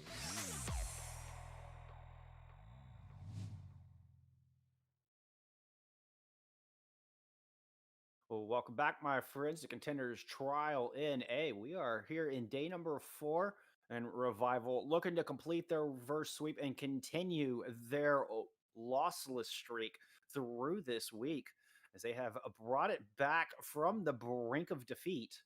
We had Susanoo not giving up a single point on Lijiang Tower, not giving up a single point on Junkertown, but this has been all Revival since. Yeah, a bit of a strange one. Of course, going into this match, I didn't really expect Susanoo to really put up much of a fight, but Susanoo came out of the gates flying, winning those first 2 maps. Revival, since the break, have looked extra strong, and now looking to claim another map 5 victory on the pole. They did the same against Kratos earlier in the week, and they'll be looking to do the same again. Buck was saying in game chat, he deserves $350K a month for his fantastic star play. We'll see if he can earn his keep, because they're going to need an outstanding performance from the Bulgarian Beast heading into map 5. Nepal will be our deciding factor here on day 4. Yeah, and I mean, Revival, they did win this map earlier in the week, right? And that's super, super positive. But they also beat Kratos on control themselves. And this series, they lost controls to Susanoo, and Susanoo looked really good on control because of their ability to constantly win the EMP wars. And you have to feel this is going to be a massive clash of the Titans in this last map, and we are so excited to bring it to you. Absolutely. Couldn't agree with that more. Revival, I mean, this is the former slept-on roster they picked up for the month of October. That is a team that is no stranger to these high-pressure positions. So they're going to be calm and collected headed into map 5. We'll see if Susanoo can maintain their composure. Susanoo showing us the Wrecking Ball Winston, though they still have 15 seconds to change their mind. I think more importantly is what Revival is showing us. They're showing this as Ryan Zarya, and Susanoo struggled against a really dynamic Ryan Zarya team in Kratos, especially on the control maps. They really struggled to keep up the pace of Borkin on the Reinhardt. If fact Fiction can replicate that, Susanoo could be in a bit of trouble. Certainly if Revival pick up first control here in this very first engagement, that means they'll be able to hang on tight to this tiny little room with their Ryan Zarya composition. Revival looping around from Rhino, trying to approach from Statue, rather. That's an elephant, that's not a Rhino. We're gonna get some early beam damage across the point. Buck gets hacked up. He's forced to back out a little bit. Both teams just kind of poking and prodding right now, neither finding an early pick. Yeah, both teams taking this nice and slow, waiting for their engagement tools online, and here is Revival's engagement tool, the Coalescence. Suppose gonna throw down a Coalescence of their own on the other side. In fact, Fiction super low, forced to back off the point. Allow Susanoo to claim control, get percentage building. Toxier, EMP ready to go, doubling the pace set by Track. And they're gonna take Cowman down. Not able to use that Graviton Surge. Track falls as well. Fact Fiction going right off the side with a little assistance from the dual shotguns above. Yeah, and the main benefit of running dive with the Sombra is you create so much space for your Sombra to go get in those backlines and get as much ult charge as possible. And that's exactly what Toxier was able to do. Track unable to find any sort of angle to build up the EMP, and Toxier building the EMP first, and that means that Susanoo will strike first blood. Revival this time going around high ground, coming around through Shrine, throw the Graviton Surge onto the objective. They found a couple people trapped in it, but not much follow through. Now the manual will hack on a niche, but Buck responds with the Death Blossom. That's going to find one. Dynasty answers right back, finding a pair before going down. Susanoo with a one-man advantage, 4-3 on this objective. Track trying to answer back with the EMP. That picks up 2, but on Jake gets the sound barrier out. Toxier not able to get that additional support and falls under the weight from the Focus Fire Revival. Now the sound barrier out from Carrots is going to allow Revival to push in. Bolstered by that extra shielding, will it be enough? Fact Fiction gets the kill on the Buck, but Track is forced to back out. Fact Fiction does have that Earth Shatter ready to go. Is swinging that hammer to his heart content in that corner. enabling Dynasty to finish off those kills. Revival claiming this point, but not before Susanoo find 94%, 93%. Yeah, and I think the important thing here is that Susanoo only have to win one more fight, and Toxier has the EMP, and there's nothing really to defend from that on the side of Revival, which means Toxier could win it right here, right now, here in Nepal Shrine for Susanoo. It's going to take an aggressive and accurate Graviton Surge. Got to get it past the defense matrix of Maximus. It is Toxier dropping that EMP first. Hacks up both tanks and both supports. Mosher goes down, Toxier sacrificing his life in the process. 5v5 at the point, Graviton Searcher, Shatter coming out from Revival, and that's going to net them a whole host of kills. All 5 of the remaining members of Susanoo go back to spawn. I love how patient Revival were. They knew that Toxier had the EMP online, and they nullified the damage. They did lose their main support in the Moira, however, that doesn't really matter. Clownman had the win condition that the Revival needed, that got right back to win the fight, and now Track has their EMP, twisting the momentum of the series right around. Uses it aggressively and takes down half the team immediately. Suppose falls as well. And a very clean fight win for Revival. Like I mentioned earlier out of this map, once they get control, this team will be very hard to dislodge. And now look at it. Only really support ultimates that are going to have a big advantage for the team now attacking the point that is Susanoo and not Revival. I mean, they have limited tools left, but they have defenders advantage on this point, and they have got some win conditions. Both their support ultimates and the Death Blossom from Dynasty. Dynasty has thrown down some mean Death Blossoms already this series. Will the trend continue? It's going to be a coalescence from Mosher to start things off, responding to Suppose's own ultimate. Primal Rage into the mix, but Dynasty's right there with a pair of shotguns. Carrot throws down the Sound Barrier, and here comes the Death Blossom right into the bulk of the pack. Susanoo oh so close to flipping the point, but no dice. Revival has other plans. Overtime Wick starting to bar. We're in final fight, and the kill feed lighting up all green. Track goes down the EMP just to put the nail in the coffin of Susanoo. Revival taking our opening round of Nepal. Of course, here comes the stall heroes. Susanoo not going down without a fight. Yeah, I think though that it's just gonna all be a waste of time. Revival flipping the entirety of Nepal Shrine, 93%. From Susanoo as soon as they captured that objective, but as soon as Revival had the point, they had no intention of leaving it. And I think, yeah, we talked about the advantage of that right-hand composition. It's so much harder to attack into with that dive composition, especially when Reapers are flying around. So, well played from Revival to hold on. And now, match point here on Control. Can Revival book their ticket to Contenders and keep their unbeaten run? We'll find out. They'll be doing it in dramatic fashion, completing the reverse sweep. If they can take Sanctuary. Looks like Fact Fiction going over to the Wrecking Ball. A lot of environmental kill potential on this map, and one of my favorite maps to play Wrecking Ball on. Looks like they're going to circle out left-hand side. The entirety of Susanoo opting to go that direction as well. Fact Fiction has to get the heck out of dodge to avoid getting taken down. Does drop those adaptive shields, but gets hacked along the way. A hacked Wrecking Ball is just a 600-point ult battery. Thank goodness Dynasty is right there to pick up the slack. Finds 3! Looking to continue it. He can find more. Does he get? He does. A little help from Track. Dynasty showing up in a big way, allowing Revival to get first control. Yeah, now you sort of see a new identity from Revival where, you know, they're playing their Diva Wrecking Ball and all they're doing is creating space. That's all they want to do. That's their only intention. And Dynasty is a massive profiter of that. You know, when you have space on Echo, you can do so much damage and you have so much utility on that hero. And it's such a threat at a 4 in Susanoo's side, and they're going to have to deal with it eventually. Just trying to get aggressive up front. It takes a lot of damage. Dynasty circles around in the back and takes Buck out of the fight. Now it's got that focusing beam set on the Lucio. Gets the nano boost to avoid going down. And here comes the EMP from the other side. Toxier immediately taking Cowman out of the fight. Dynasty's able to shake off the hack, float up into the sky. In fact, Fiction takes down a niche. Here comes the coalescence from Suppose, hoping that Susanoo can find some control percentage, but the EMP from the other side is big. Is the follow-up there? So far, not so much. Mine's raining down from Fact Fiction, and that's going to take down Toxier. Cowman takes down Anja, and it's this tank line of Revival. They will not be denied, and it's too much for Susanoo to handle in that fight. That trio of Fact Fiction, Cowman, and Dynasty just doing so much for Revival right now, and it just looks like Susanoo, they've lost all momentum in the series and they can't contend with it, and the pressure of it being map 5 is just not helping them either. No, and all the while, Revival just building percentage, approaching final fight territory as main tanks both go back to spawn. It's going to be a DPS war on the objective. EMP from Track, countered by Buck, who has managed to take him down on the Tracer. Buck does get slapped.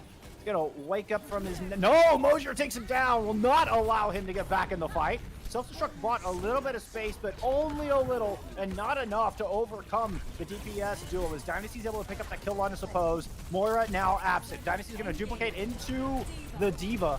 Push onto the point. Fact Fiction able to get the kill on the niche with a little help from a hack.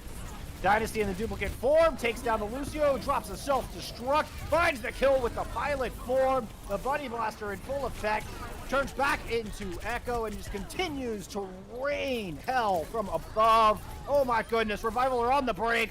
Overtime ticking down, 99-0. Susanoo will have to make something happen now, and oh, Nick has moved off the side. Revival complete the reverse sweep, move to 4-0 here in Trials, and they will stamp their ticket into Contenders proper. Now undefeated. There is no taking them out of first or even second place. Yeah, Revival punching their ticket to Contenders. Technically a brand new roster, except that roster has been together for a while on the slept-on team. Susanoo, they battled so hard. But as soon as they lost momentum on Volskaya Industries and Numbani, two maps that suit Revival, they couldn't get back into the series. And how poetic is it that Revival win another map 5 here on the poll this week? Whew, what an outstanding series. And we're going to get one of the teammates of Revival in here to give us some insight to what they were thinking on that map. We're going to take a quick break, get that interview set up. I can't wait what they hear to have to say. We'll see you back here in just a moment.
Welcome back, my friends. We are here with Flex DPS player Dynasty from our Victor's Revival. Congratulations on completing the reverse sweep, my friend. Thank you. It's kind of easy. Oh, starting off spicy. Yeah, I mean, I don't know. I really wasn't worried. When we were down 2 maps, I kind of was just like I looking at my mirror, kind of smiled and like laughed a bit because I was like, I already knew we were gonna win. I don't know. I kind of had the vibe that like we're just like gonna put them off for like 2 maps, give them confidence, and then we're gonna pull it together, and then exactly what we did. And I just felt that was gonna happen. Take us through comms after Junkertown. I mean, y'all failed to cap point A on Junkertown, not really getting a point on either Lijiang Tower or Map 2. But then, I mean, just certainly came out swinging for the entire rest of the series. What were comms like in between maps 2 and 3? So the maps 2 and 3, the ones that we lost, or when we gained after Junkertown, yeah, after you lost the opening 2, how did your team encourage each other to complete this reverse sweep? Well, I know personally, I just started blasting music, Pop Smoke to be specific. That's the vibe. And I just said we're not gonna lose, like in a laughing tone, because like I don't know, I just for some reason I couldn't stop laughing when we were down 2 maps for some reason, and I was just like, we got this, we'll get it together, and then like remember our responsibilities, and like fact fiction, of course, is good help for that type of stuff. And the comms just became like I don't know, much more calm, and we needed to keep our composure really, and that was basically it. It was not that intense, but Stay I had calm to and scream a send little good bit. vibes. Yeah, honestly, like I was just blasting music, man. That's all I was doing. Second map in, I was just like, yeah, I just started blasting music, and it worked. So Yeah, all It led right. to good results. yeah.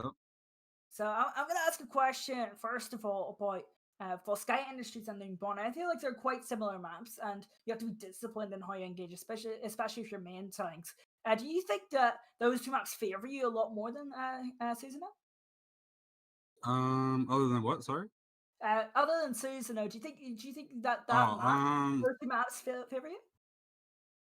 Honestly, I have no clue. I don't know. Like I know we're the better team by the way we've been playing. So like, I honestly didn't factor anything else. I just like we went in with the advantage of knowing we're better, and we kind of like let them take 2 maps. Not like let them, but like we lost our composure and then we gained it back, and then that's it really. It's just I don't think there's like any like advantage that we have. I just felt like we just decided to play how we actually played. Alrighty. So I'm gonna ask you a bit of a harsh question or an evil, sort of evil question. Do you think there's anything on the Susanoo side that kind of let them down, especially between map 3 and 5? That maybe they lost their momentum. Do you think there was anyone on the other team that really kind of let their roster down? Honestly, like when you are in the fights and playing against them, like you could just see like they have a clear disconnect. I feel like between I would say like their main tank niche compared to the rest of their roster. Like there's times where he wants to go in and they're disengaging, and then like I feel like that's a big disconnect. But I don't think that there's anybody individually bad on that team. I think it's a good roster, not the best obviously, but I don't think there's any. I just know that they were gonna tilt after we won on first map dominantly, so we use that as a factor, I guess, as like because people like to tilt against us for some reason, so we use it to our advantage. Alrighty, and my last question for you from me is, how great does it feel to win another map 5 on the pole? Of course, you won a map 5 on the pole against Kratos. How good does it feel to win a map 5 again on that map? I don't know. I really don't care, honestly. I don't I love care. the trials we have. We shouldn't be in trials, so like this whole week has just been a breeze. Like honestly, like it's just in my head, it's like this is kind of a waste of wasting my time, but we got to get through it to get back into contenders. So it is what it is. Like honestly, like I'm not excited. I don't know how to say it. Like it's just I don't know. I'm chilling. That's it, straight up. Mr. Confident, Mr. Nonchalant Dynasty here. Well, any shout outs you wanted to give before we let you go? Yeah, I want to shout out Fact Fiction for being a good leader, and Mar. She's my favorite person. Thank you. Awesome. Awesome. Well, congratulations once again on the victory. Thank you so much for joining in this interview. Thank you for having me. Have a good one. You do the same. All right. Bye-bye. Once again, Revival with a 3-2 over Susanoo. Susanoo falling to 1-3 here in our Contenders Trials week, but they will still have that opportunity as Trial of Champions coming up on October 14th. You can find it right here. Well, you can find it on Elo Hill's Twitch channel, rather. And that is going to be the tournament with a $3,000 prize pool sponsored by Blizzard, and we'll have 2 slots available to make it into Trials October. Tier 3 signups open now. You can go to elohell.gg/TOC, find out more information. And, well, we're not quite done here for the day, Ocean. We have got one more series coming up. Last Hope taking on Infamous. Is both these teams trying to see if they can stamp their ticket into Contenders proper. We're going to see that matchup when we return here in just a few. I hope to see all your friendly faces there.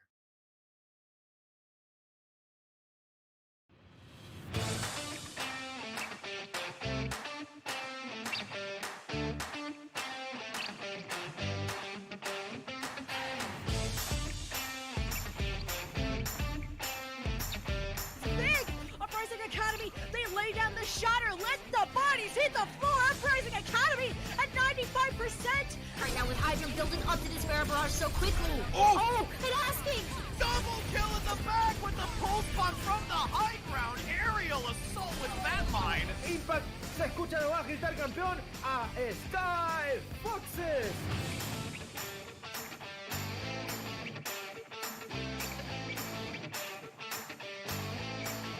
Holy cow.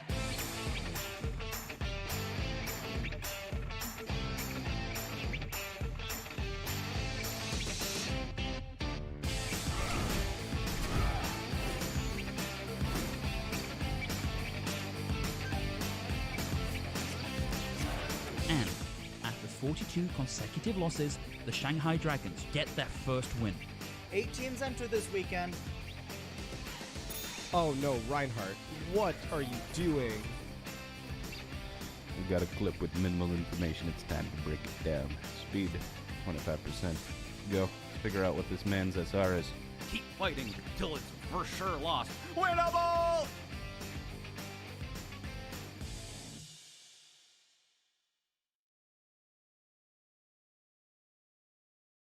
I appreciate that, by the way. Thank you.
the floor. Uprising Academy at 95%. Right now with Hydra building up to this Bear Barrage so quickly. Oh! It asking!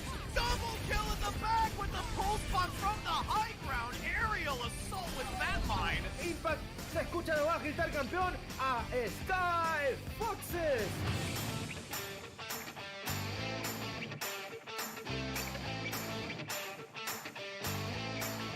Holy cow.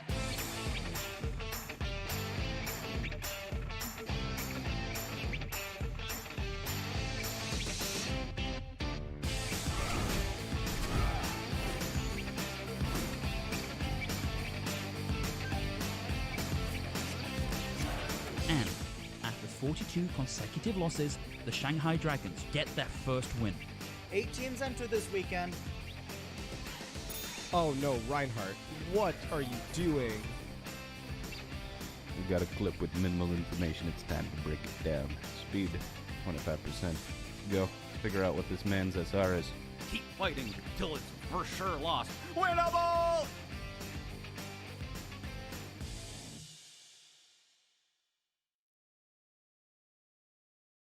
Welcome back, my friends. We are here with our second series of the day in Contenders Trials in A.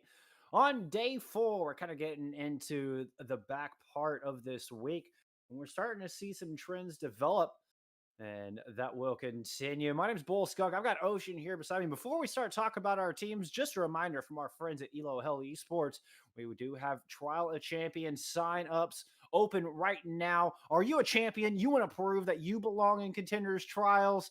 Go to elohell.gg/TOC. You can find all the information there. 2 slots available to make it into Contenders for the month of October.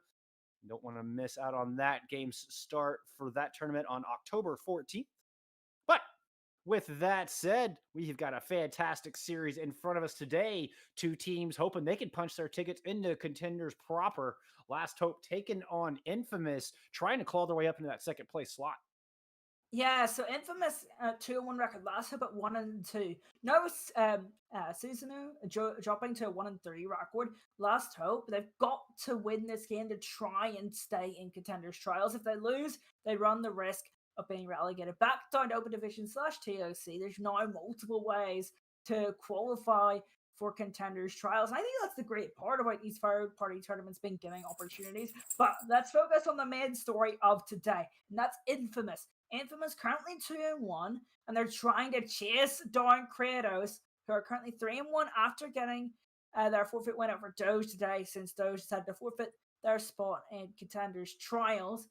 Infamous, if they win today, will take themselves to 3-1 and set up for that last Contenders proper spot. They'll play Kratos on the last day, and we'll have a wonderful day 5 of action. But now, let's focus on the present. Infamous versus Last Hope. Whew, what a series we'll have on our hands. Yeah, first things first. Infamous have to win this game today in order to even have a chance at overtaking Kratos. Last Hope, 1-2 coming into day 4, currently sitting at a 4-6 map record. So they're just looking to not get relegated back down to Open Division. The way Trials works, if you're new to this, is our top 2 teams of our group move on and earn themselves a place in Contenders proper. The bottom 2 teams relegated back down to Open Division and forced to win their way back into Trials for November. Right now, Last Hope, well, they're hoping they're not going to be one of those 2 bottom teams. Yeah, the only time I've really seen Last Hope on stream this week is being against Kratos, and Kratos, of course, is fighting with Infamous for that last Contender spot. Of course, after Revival earlier in the day, punching their ticket to Contenders proper. Dynasty saying we belong in Contenders anyway.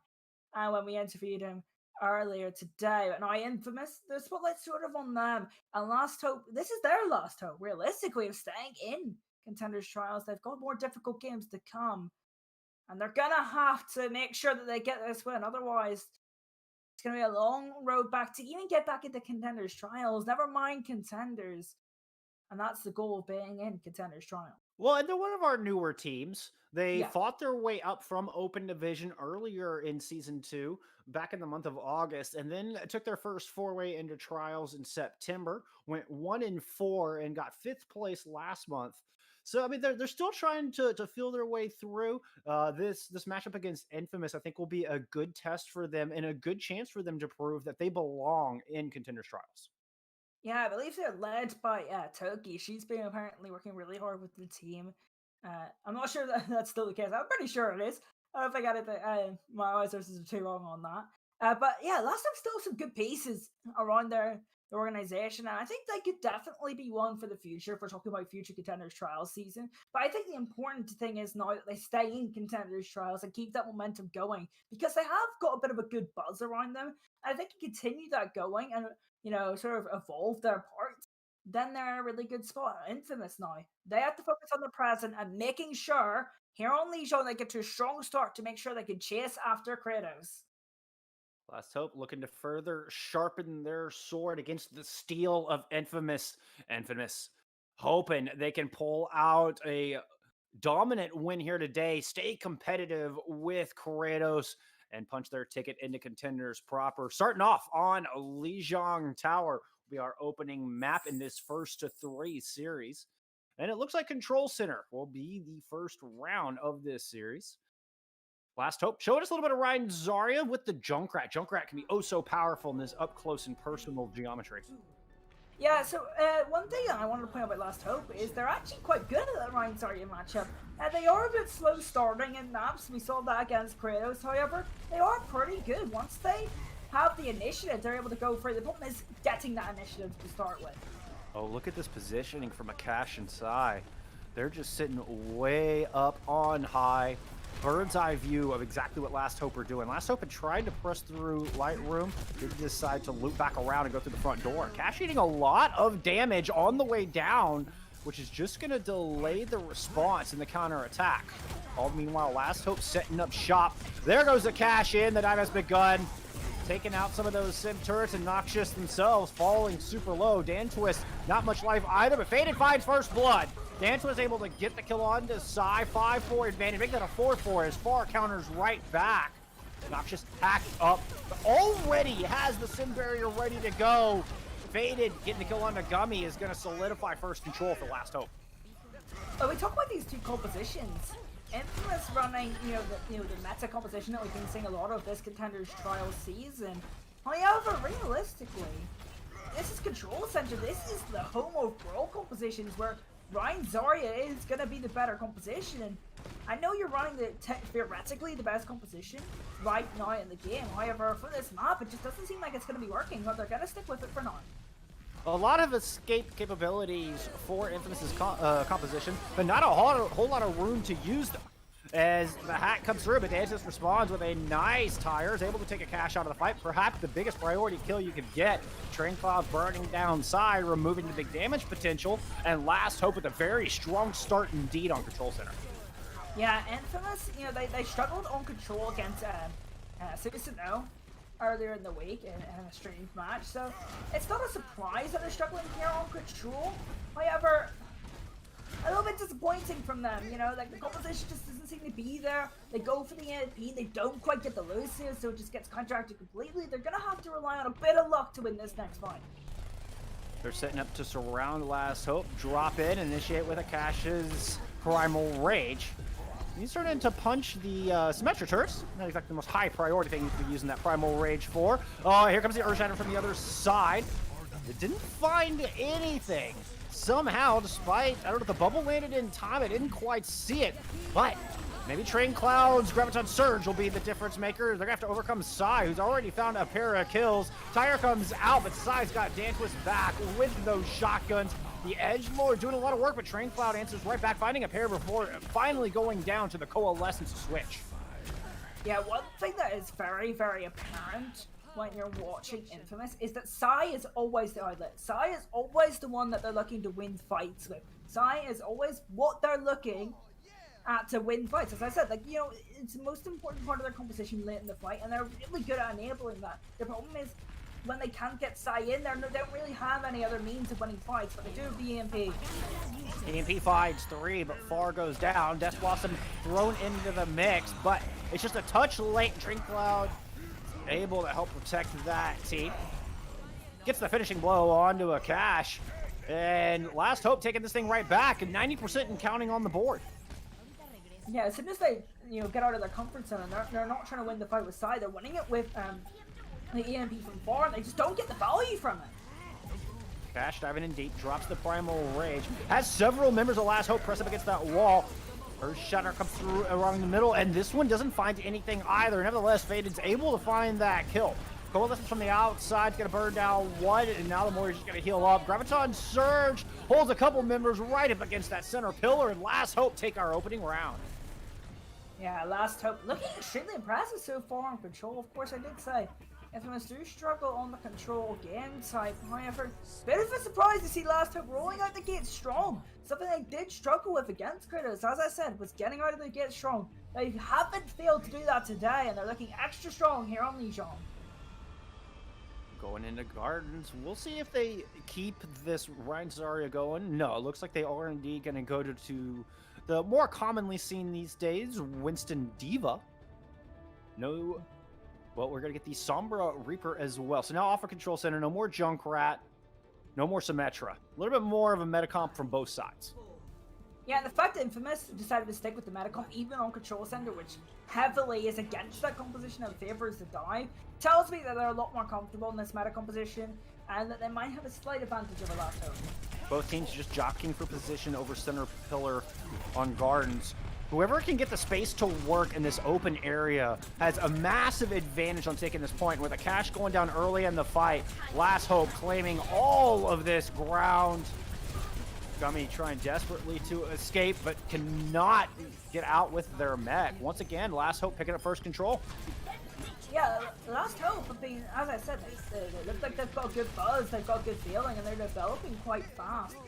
Last time I was watching against Kratos, they struggled really early on. However, they were constantly progressing, and that progression is being able to see here today as well. They're constantly progressing, and Infamous is struggling.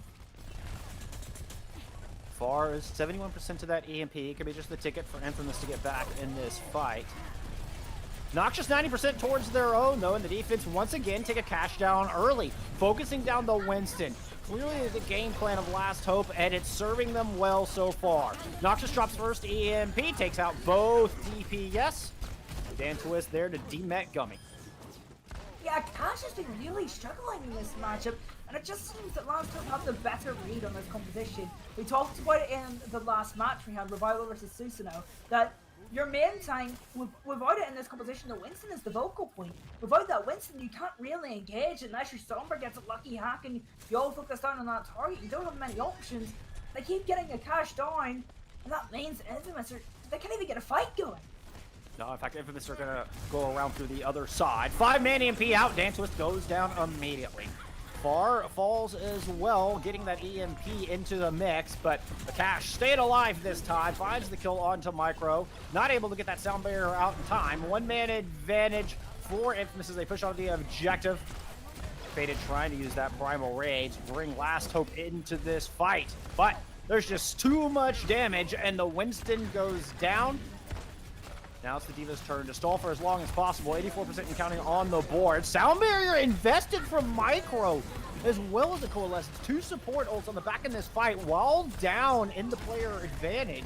A disadvantage from Last Hope's point of view, but they are going to manage to get the percentage counter up to 99% whether they lose this fight or not. What I really like about that is now it means that they only have to win one more fight on this Garden round, and they'll take the entirety of the map. I think that's actually a really smart ult investment from them. But now, look at the other side. You've got both DPS ults, both tank ults, and a sound barrier to use. Infamous have their choice, and some excellent ult rotation could mean that they maintain this ult advantage throughout the rest of this map, rather. Well, the problem is, for Infamous, is Last Hope have the most critical ultimate that they need online, and that is the EMP. If they win the EMP war properly, make sure they get Far and Kitty King, then they'll be in trouble. EMP from Far only finds 1, and Noxious finds 4, but it's not Kitty King. Kitty King's able to get that sound barrier out. Akash with the kill on to Dan Twist. D-Mag onto Train Cloud as well. Sai moves in. The Edgelord finding the goods, and Faded goes down. Infamous hanging on tight to this objective. Yeah, it was the start of that fight was so good for Last Hope. They managed to get most members away from that EMP, then they hit so many numbers with theirs. The problem is they don't hit the Lucio, the critical support that you need to hit with that EMP, because otherwise they could just come back without that sound barrier, and that's exactly what Kitty King did. And there's that excellent gold display I was referring to. Still 4 online for Infamous. Faded initiating with his Primal Rage with the Coalescence over the objective as well. Oh, Sai gets plenty done with the Death Blossom, including a final blow onto Autumn Souls, sending Last Hope packing back to spawn. Gummy and Akash there to chase the exit kills. Yeah, we're sort of back to this EMP versus EMP situation. The problem is, for Infamous on the point is, Kitty King will not have that sound barrier online, whereas Micro probably will have it online in this fight. So you'll see that Last Hope have a small advantage in this last fight. Infamous do have those tank ultimates. We'll see if it can be enough to overcome the EMP or if they can get an early kill. Far's EMP comes out first. That's going to be 3 hacked up. Sound barrier there from Micro. But Noxious goes down. He does manage to get the EMP off. That found 4. But Akash is already in Primal Rage. Not affected by that. And just battering Faded. Winning the Winston war on the front line. Now the sound barrier out from Kitty King to help take this thing home. Infamous in a fantastic spot to send us to round 3. Yeah, they win the Summer versus Summer once again. However, the follow-up just isn't quite there. It means Infamous punish the mistakes from Last Hope and take us to a round 3 night market for the Junkertown. Well, so far, yeah, I'd say Last Hope will win in the Sombra battle on that one a little bit, but the follow-up was there from Infamous. Yeah, 100%. I think the coordination for the follow-through looked more impressive from Infamous, at least from my eye test. Yeah, and as I said, Infamous have struggled in the Summer versus Summer on Control. However, what they have improved from the last time we saw them on Control was that they are following up on their own AMPs. When they see an opening, they're going for it. And they're not exactly relying on that Summer versus Sombra.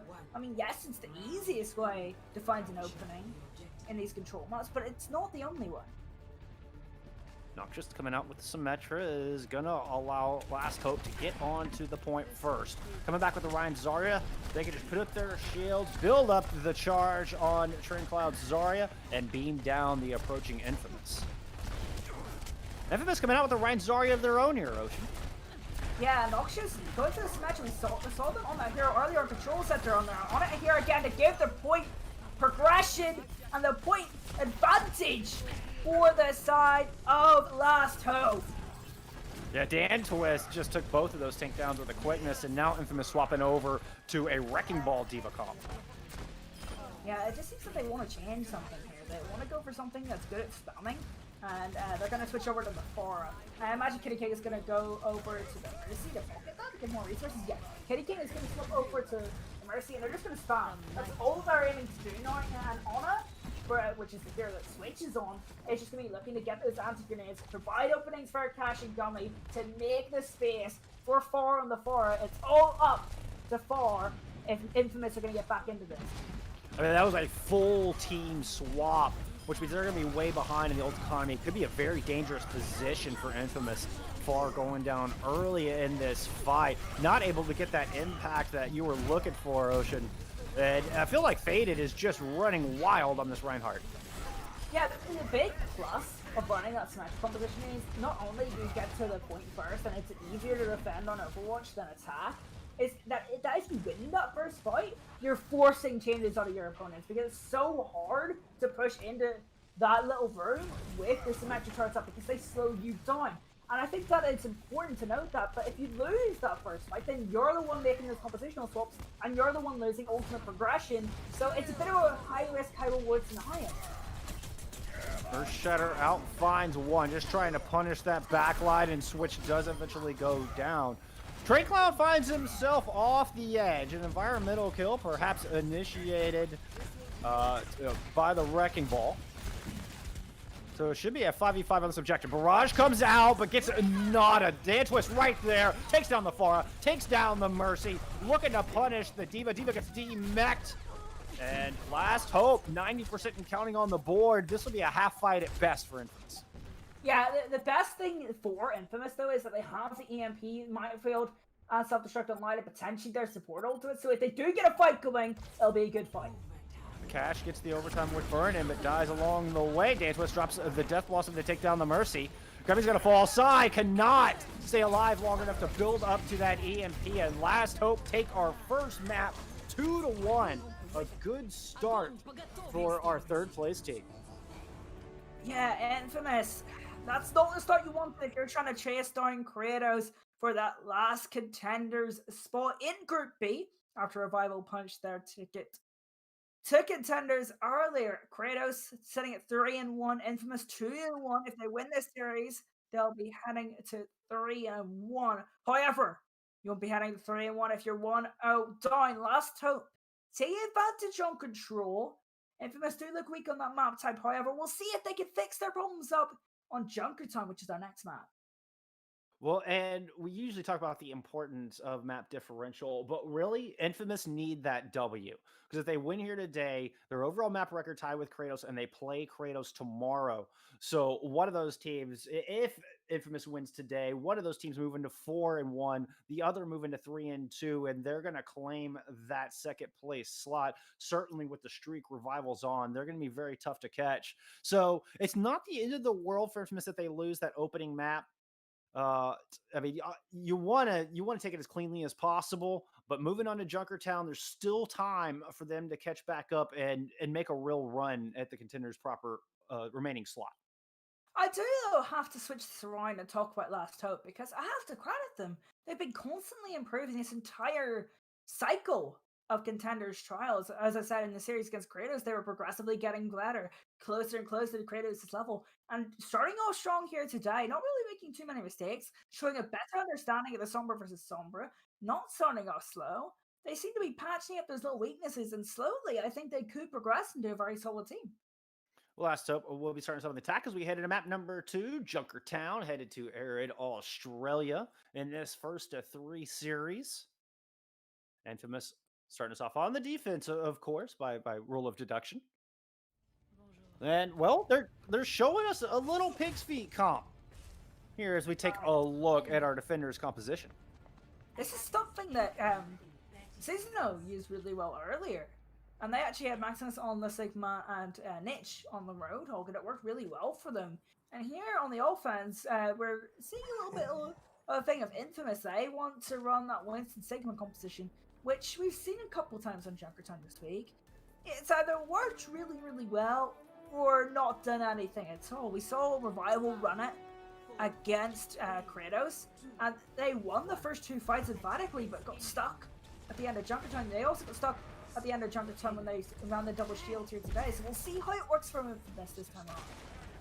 That Winston Sigma composition has a lot of ground to cover, as they're going to have to push in to the very far back place for Last Hope. But both double snipers just sitting back in courtyard. Last Hope going to patiently wait for the attackers to round this corner before they engage. I really like the DPS choice for the offense, though. Tracer and so on, but instead of trying to harass Autumn Soul, on the Zenyatta. Oof. Zenyatta falls early, but it's on Infamous.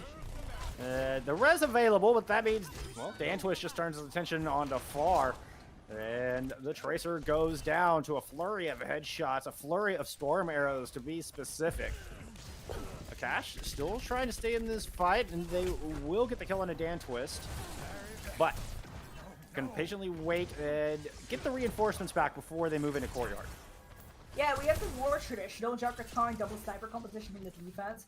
You know, you usually see a lot of shields. That's a really nice hook going to the Winston from Zenith, though. What can you even do against that? Once again, I mean, res available, but that means there's no healing for the other teammates. Far taking full advantage. Switch does the same. Gummy goes down, but Kitty King is able to find the kill onto Noxious. And Infamous, despite losing men early, are able to keep the car rolling And now they're going to return, see if they can push it the rest of the way. Yeah, the important thing is making sure that the tanks come back to get a touch on the point.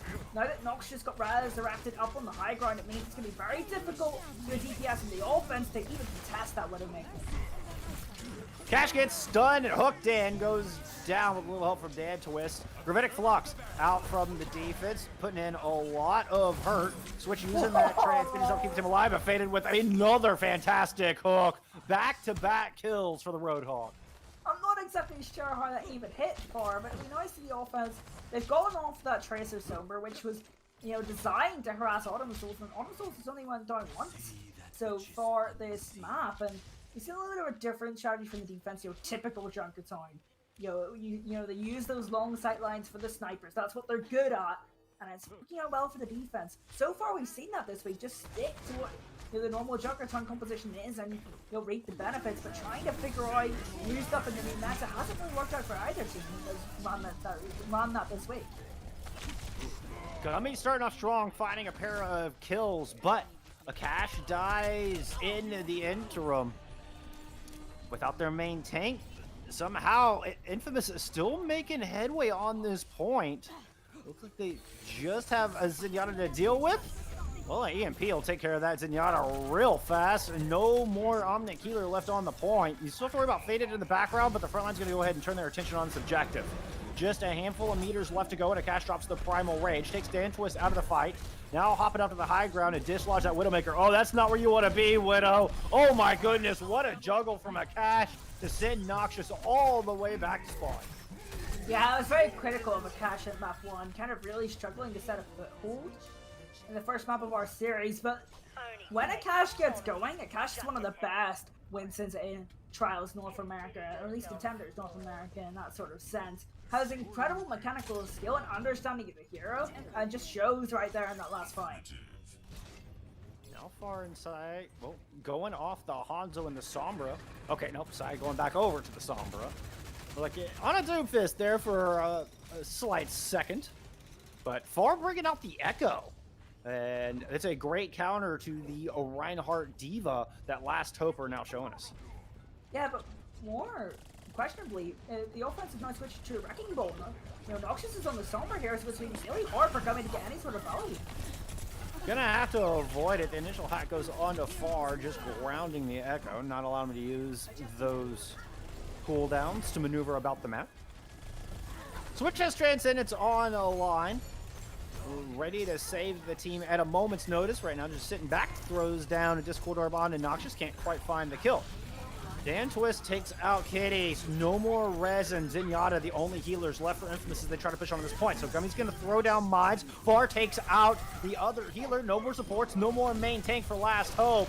And despite losing Kitty early, Infamous continue their run through point B. Yeah, Gummy, you know, contradicting what I said, you know, struggling to get value against the Sombra, but no, Gummy just doesn't even care, builds up that minefield extremely quickly, practically puts the rest of Infamous on their back for that fight. Now, Infamous with a Primal Rage, just looking to surround the stationary composition of Last Hope. You see Akash just kind of dashing in and out from the high ground. Drops down, throws out his bubble, but Switch has gone down. Far gets rezzed up, so it's a 5v6 favoring the defense. Self-destruct comes out, and Noxious finds the kill onto Gummy. Can't escape the death that time. Primal Rage, not even enough to keep Akash alive. And Last Hope holding on to the back of point B with just under 4 meters left and 45 seconds on the clock. Yeah, this is a really difficult situation for the offense now, because they have to travel such a distance from their spawn to even get a fight going. And not to mention, the defense has both EMP and Sound Barrier online. They're two critical ultimates that you need in this current meta. So, difficult opportunity for the offense. However, it's not done yet, because Sai has their own EMP. Both EMPs coming out.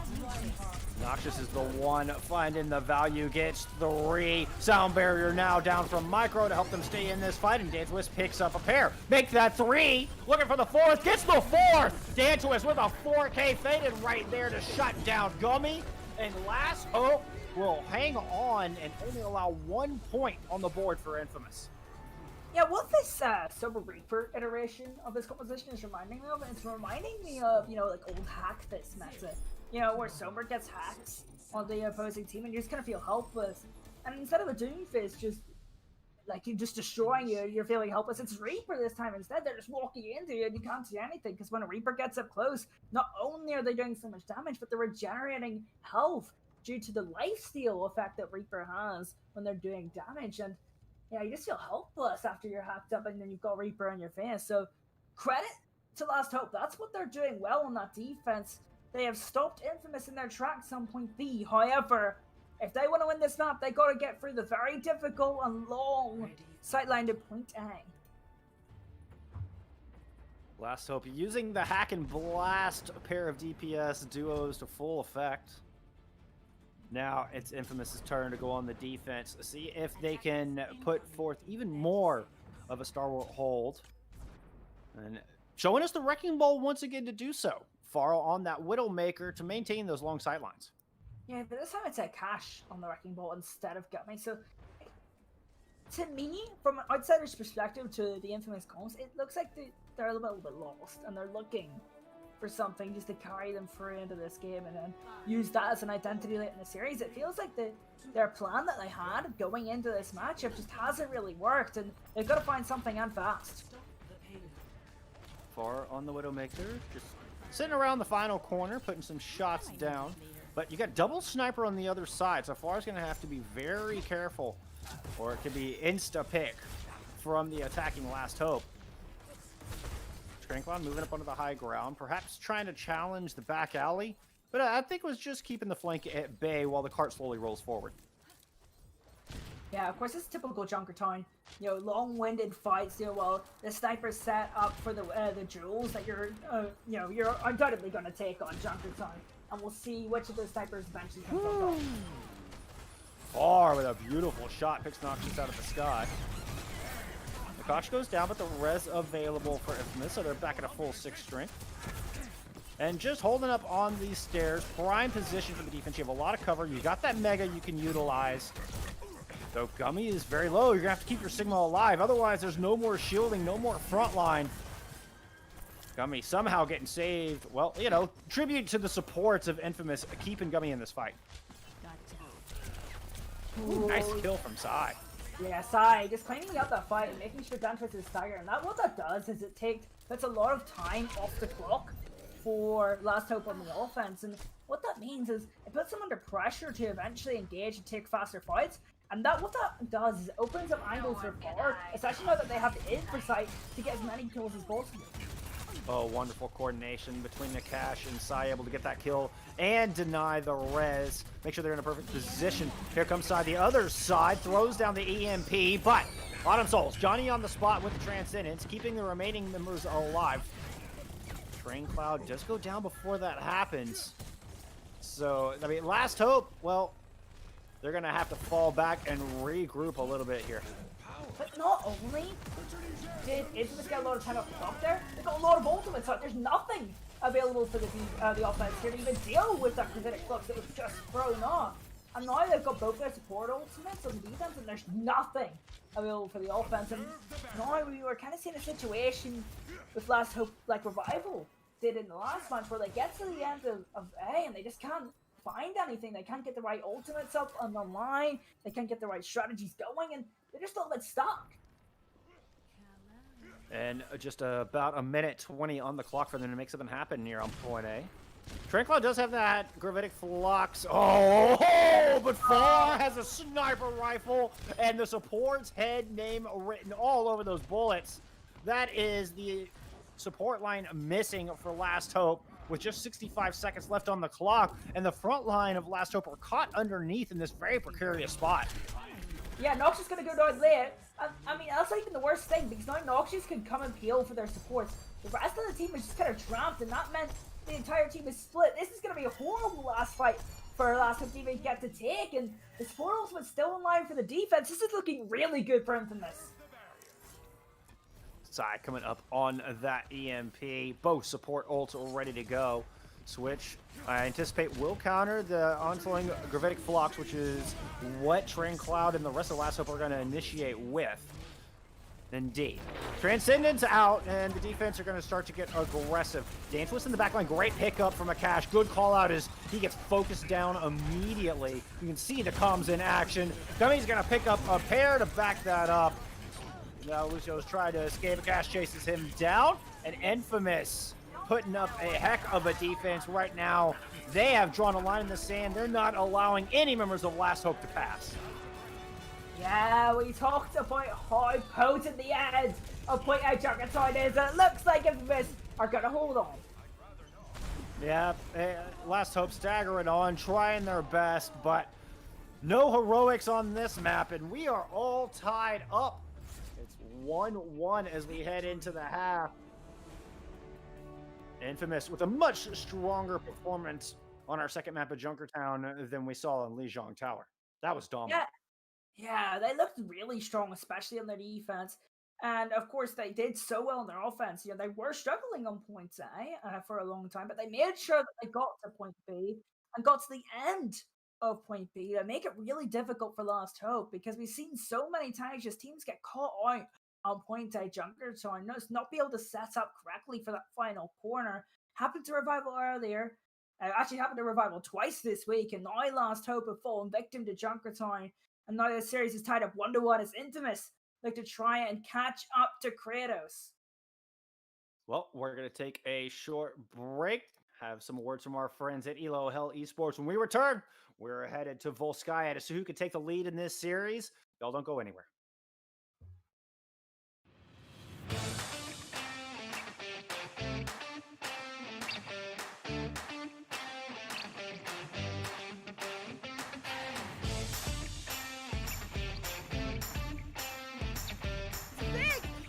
Academy, they lay down the shatter, let the bodies hit the floor. Uprising Academy at 95%. Right now with Hydra building up to this Bear Barrage so quickly. Oh! And asking!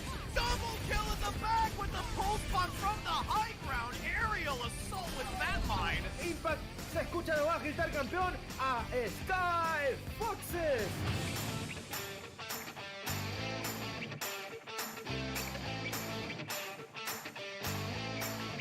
Holy cow.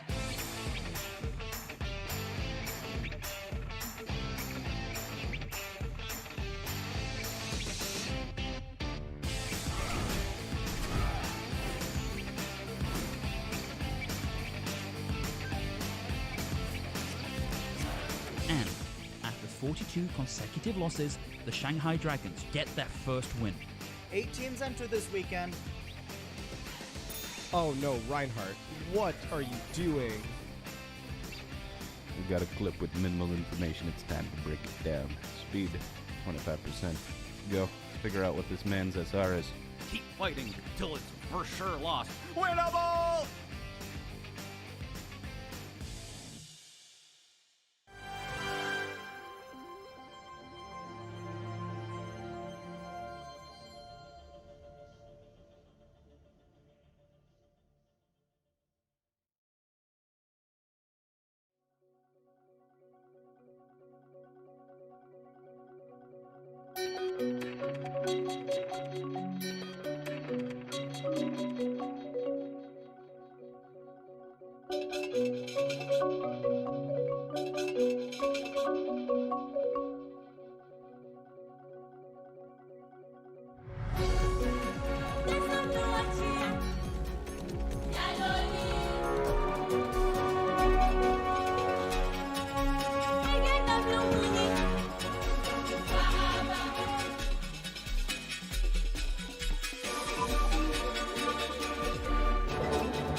Overwatch Ranked, only to be greeted by this, which then leads to this, and oh no, Reinhardt, what are you doing?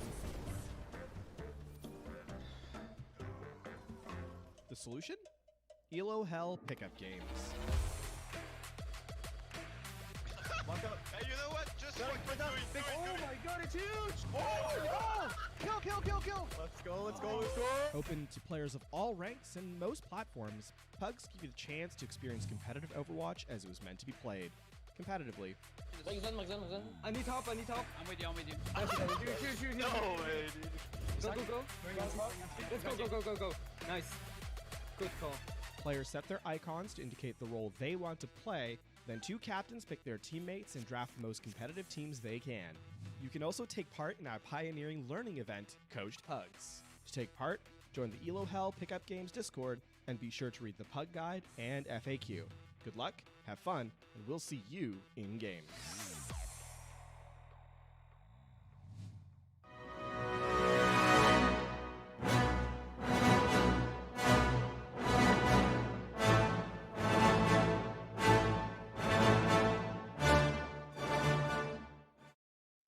Well, welcome back, my friends, to Contenders Trial North America. We are here in day 4, all tied up at the half in this matchup between Last Hope and Infamous.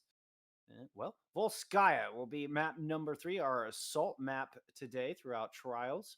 And going into Volskaya, I'm keeping a sharp eye on a cache. Infamous doing a great job, or much better job, of keeping their main tank alive through map 2. We'll see if that trend continues headed into map 3. Yeah, so on map 1, they really struggled. They wanted to stick with the meta composition with the Dio Winston playing aggressive this Summer Reaper, and they really struggled to give a cache any sort of resources to stay alive. And Last Hope were doing a really good job of identifying that, and that's the reason that Last Hope took the first map.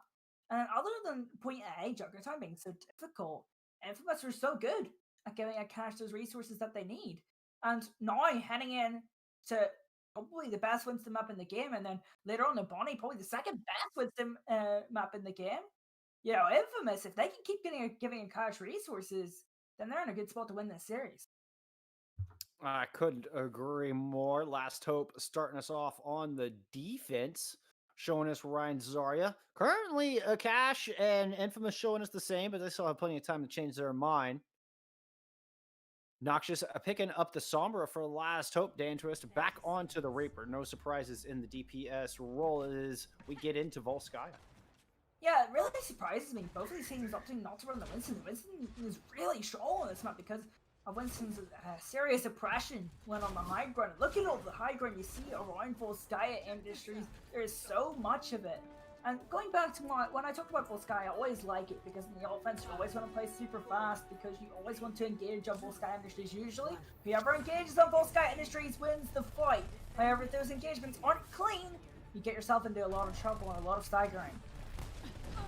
Now the Winston Zarya tells me that aggressive hold coming through from Last Hope. And they're just going to clash right around the front truck. A lot of damage coming out from both sides, but neither team finding an opening pick. Looking at Faded as he tried to loop around and get a little cheeky with it, but took a lot of damage and was forced to back up, fall into the safe embrace of that Moira.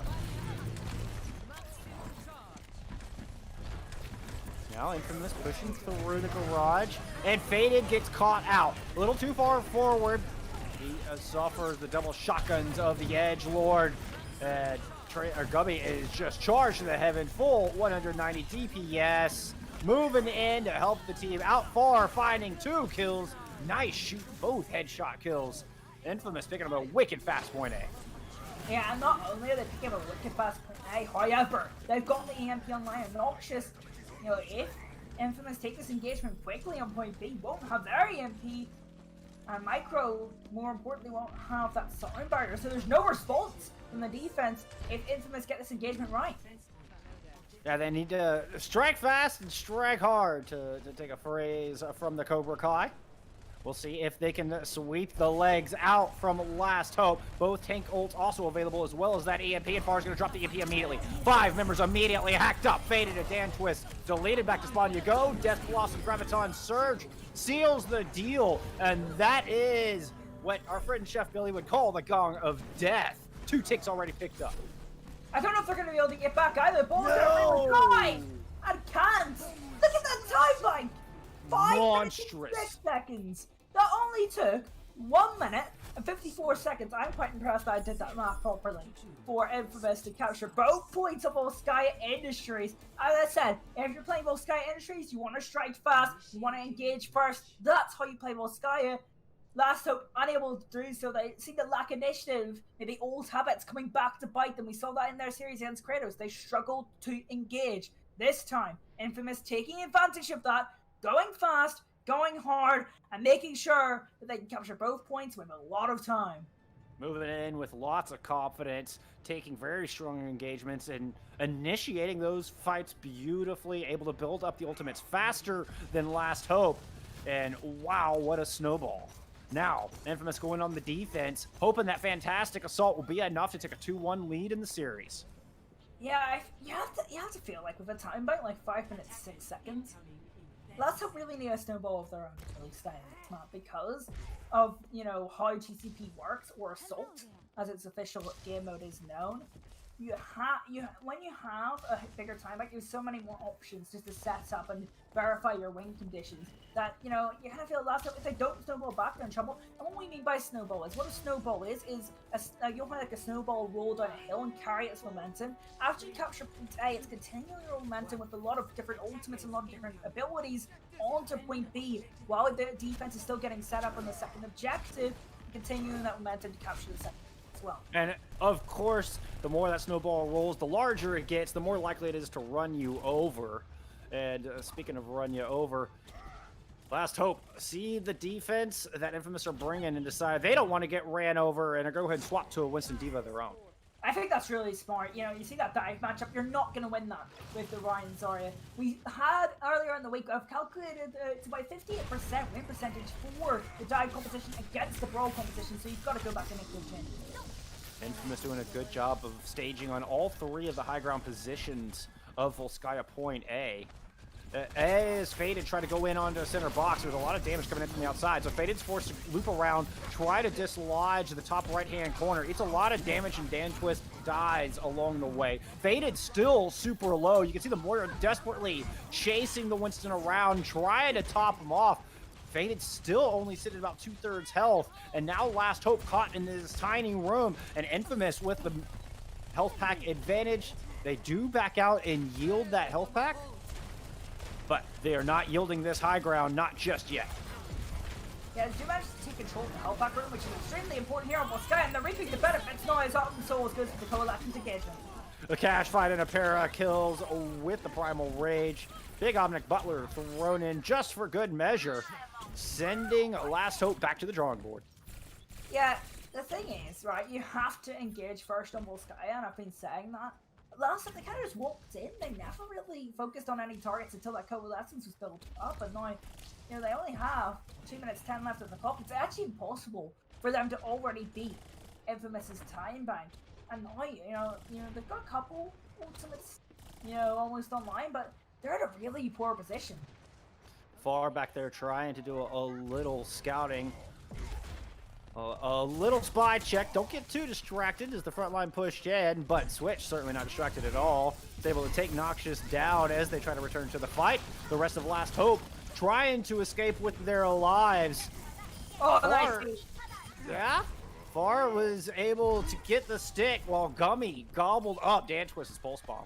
Yeah, that saves the cash as well. When we talked about just before this map, they're giving slightly more resources to our cash. That DB matrix over the pulse bomb counts as those resources, because that's damage nullified going onto your main tech, which means your main tech's going to stay alive longer, which means you're going to have more engagement too.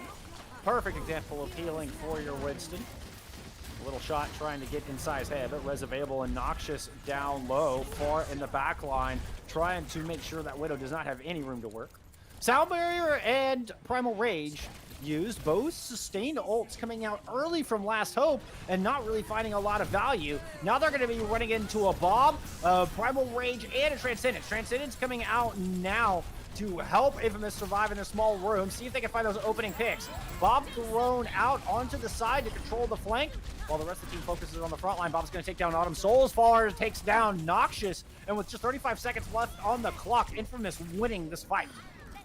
When you see Noxious switch over to the Widowmaker, you know, that's kind of cool because you get the advantage in hit scan duel against Sai, which usually that means you'll probably get like 1 or 2 kills every single fight with the Widowmaker. However, you just don't have that explosive potential that the Sombra has, especially with those hacks in the MP. And now with that stagger on the Train Cloud's gonna be staggered out for a long time, switching over to the Wrecking Ball and then probably back to the, no, not even back to the Diva. They're gonna go with this Wrecking Ball for the last fight. It's gonna be extremely difficult for Last Hope to even get involved. 3 seconds on the clock. Last chance for Last Hope. And Akash gonna dive up, clear off that high ground. Noxious goes down.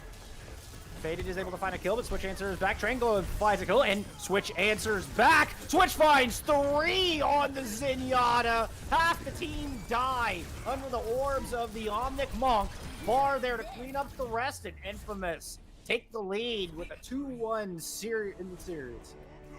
We talked about this, right? Volskaya Industries, the map where you have to engage to win. And you have to engage first to win. Infamous engaged first. Both of their fights snowball beautifully on their offense. On the defense, for them, they didn't have to worry about anything. Last Hope barely ever threatened them. You know, it kind of felt like Last Hope they were kind of shooting from range or just walking in with no real intent. And then all Infamous had to do is, as we said, give Akash the resources, and Akash will do the rest. And now heading into Numbani, similar sort of map type. You know, we saw Revival, who were really comfortable in Volskaya and also really comfortable in Numbani earlier. I think it's going to be a similar story here. Oh, very strong Winston map. Numbani has so much room to maneuver, a lot of high ground to work with. It just gives you a lot of different options to rotate around, especially on the defense, and counter any positioning or any threats that the attackers throw at you. I'd have to agree 100%. I think if Infamous can keep this play up, Numbani is certainly in their favor. Yeah, and I mean, Akash, what a turnaround from the first map of this series. You know, Akash was the weakness. You know, was it getting any value? Yes. Maybe you could argue that the resources weren't quite there.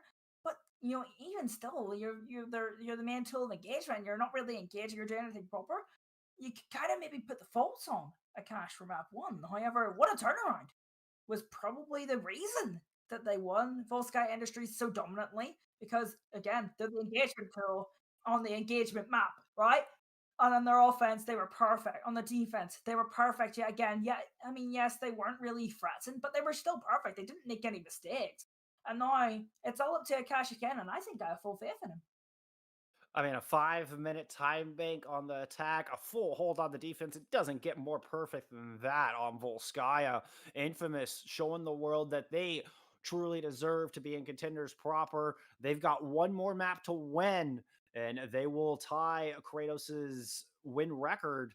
And going into final day, it'll all come down to that final match. Let's see if Infamous can take this series home as we head into map number 4. As we said, it will be Numbani. We're headed to Brazil. Is Numbani in Brazil? I believe so. The home of Lucio.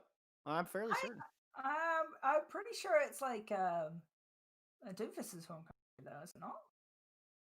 I don't know. Well, you know, somebody smarter than me might look that up. Now you've got me second guessing myself. Either way, we're going to Numbani. I know that part's correct. Okay, like that. That's the important factor here, Ocean. We're definitely playing on Numbani.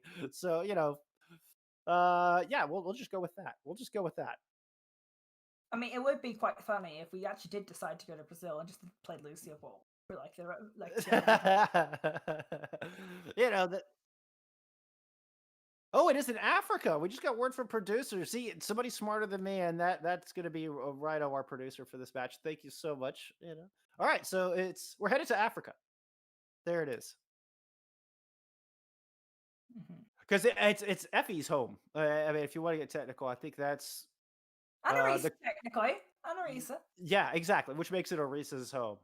So okay, very valid. Very valid. getting my Overwatch lore confused. Hey, it's a rare thing, all right? You can enjoy this time, Ocean. You were right. You were right. I'll take that one. Looking at our map set for the day, Last Hope took our first map on Lijiang, but it's been all infamous from there. Now on match point, looking to close out this series as we head into hybrid. Last Hope will start us off on the defense once we head into our map here. Yeah, I think the most important thing for Last Hope is, don't lose this first point immediately, because we talked about earlier how point B Numbani is kind of an SA. Other than that first quarter, there's not really any points for their defense to hold and not really have a disadvantage, because there's easy access to the high ground for the attackers. So you've got to hope that they can hold point A for at least a while. Otherwise, that momentum, that snowball potential that we talked about, it just grows bigger and bigger for Infamous. Continuing from the last map, for Last Hope's sake, you've got to hope that they can hold on to point A for at least a little bit. Well, Last Hope showing us that Ryan Zarya. I anticipate they're going to be holding the whole ground. No, they're just going to get hyper aggressive. Come all the way out towards the attacker's spawn, but Switch punishes them for it. Even the Mercy pulling out the blaster and getting into the mix. Faded, well, is fading into oblivion, and Infamous are just going to stroll their way onto point A. Remember what I said? It would be really, really bad for Last Hope if they lost point A really, really quickly. But no, look at the ultimates as well. I mean, Faded's close to their Earthshatter, but they're nowhere near that EMP, and that's the main weak condition for the defense. They're not going to have that for point B at all, I don't think. Attempting a recontest. Do buy enough time for that Earthshatter to come out. Akash falls under the weight of the hammer, but Faded goes down. Sombra, Obnoxious, and Trancon pushing into the back line, but Sai right there to greet them with the Viper. Sending them back to spawn, falls with a beautiful headshot onto Noxious. Now it's just a Reaper and a Lucio left on point. Moira goes down as well. And there it is, 5 minutes and 15 seconds in the time bank. Again, I'm not the biggest fan of late re-engagements on Numbani unless you know you have so many resources to take the fight win, or at least get resources out of the offense. Then I'm not the biggest fan of it, because you lose the opportunity to hold that first corner on point B, and that's, again, as I said, the only point that you can really defend on point B. I mean, the only real positive is you're a little bit closer to that EMP now at 62%, but other than that, that's a poor decision from the defense. Infamous on the attack, taking up residence on the high ground, but Last Hope just loop all the way around down by Rhino. Drop the Coalescence in the back line. Danquist able to find the kill, and Autumn Souls picks up one with that ultimate. Far strikes back and is able to pick up one, but with Sai going down, I think the player advantage is too much for Infamous to overcome on this engagement. Yeah, they do get Noxious though, which means that the EMP isn't going to be there for a little while. I think Noxious will be back before the next fight, so it's not that big of a deal. I mean, they're trying to get as much value from this fight as possible. Cash going into the backline, but I don't think it's going to be enough.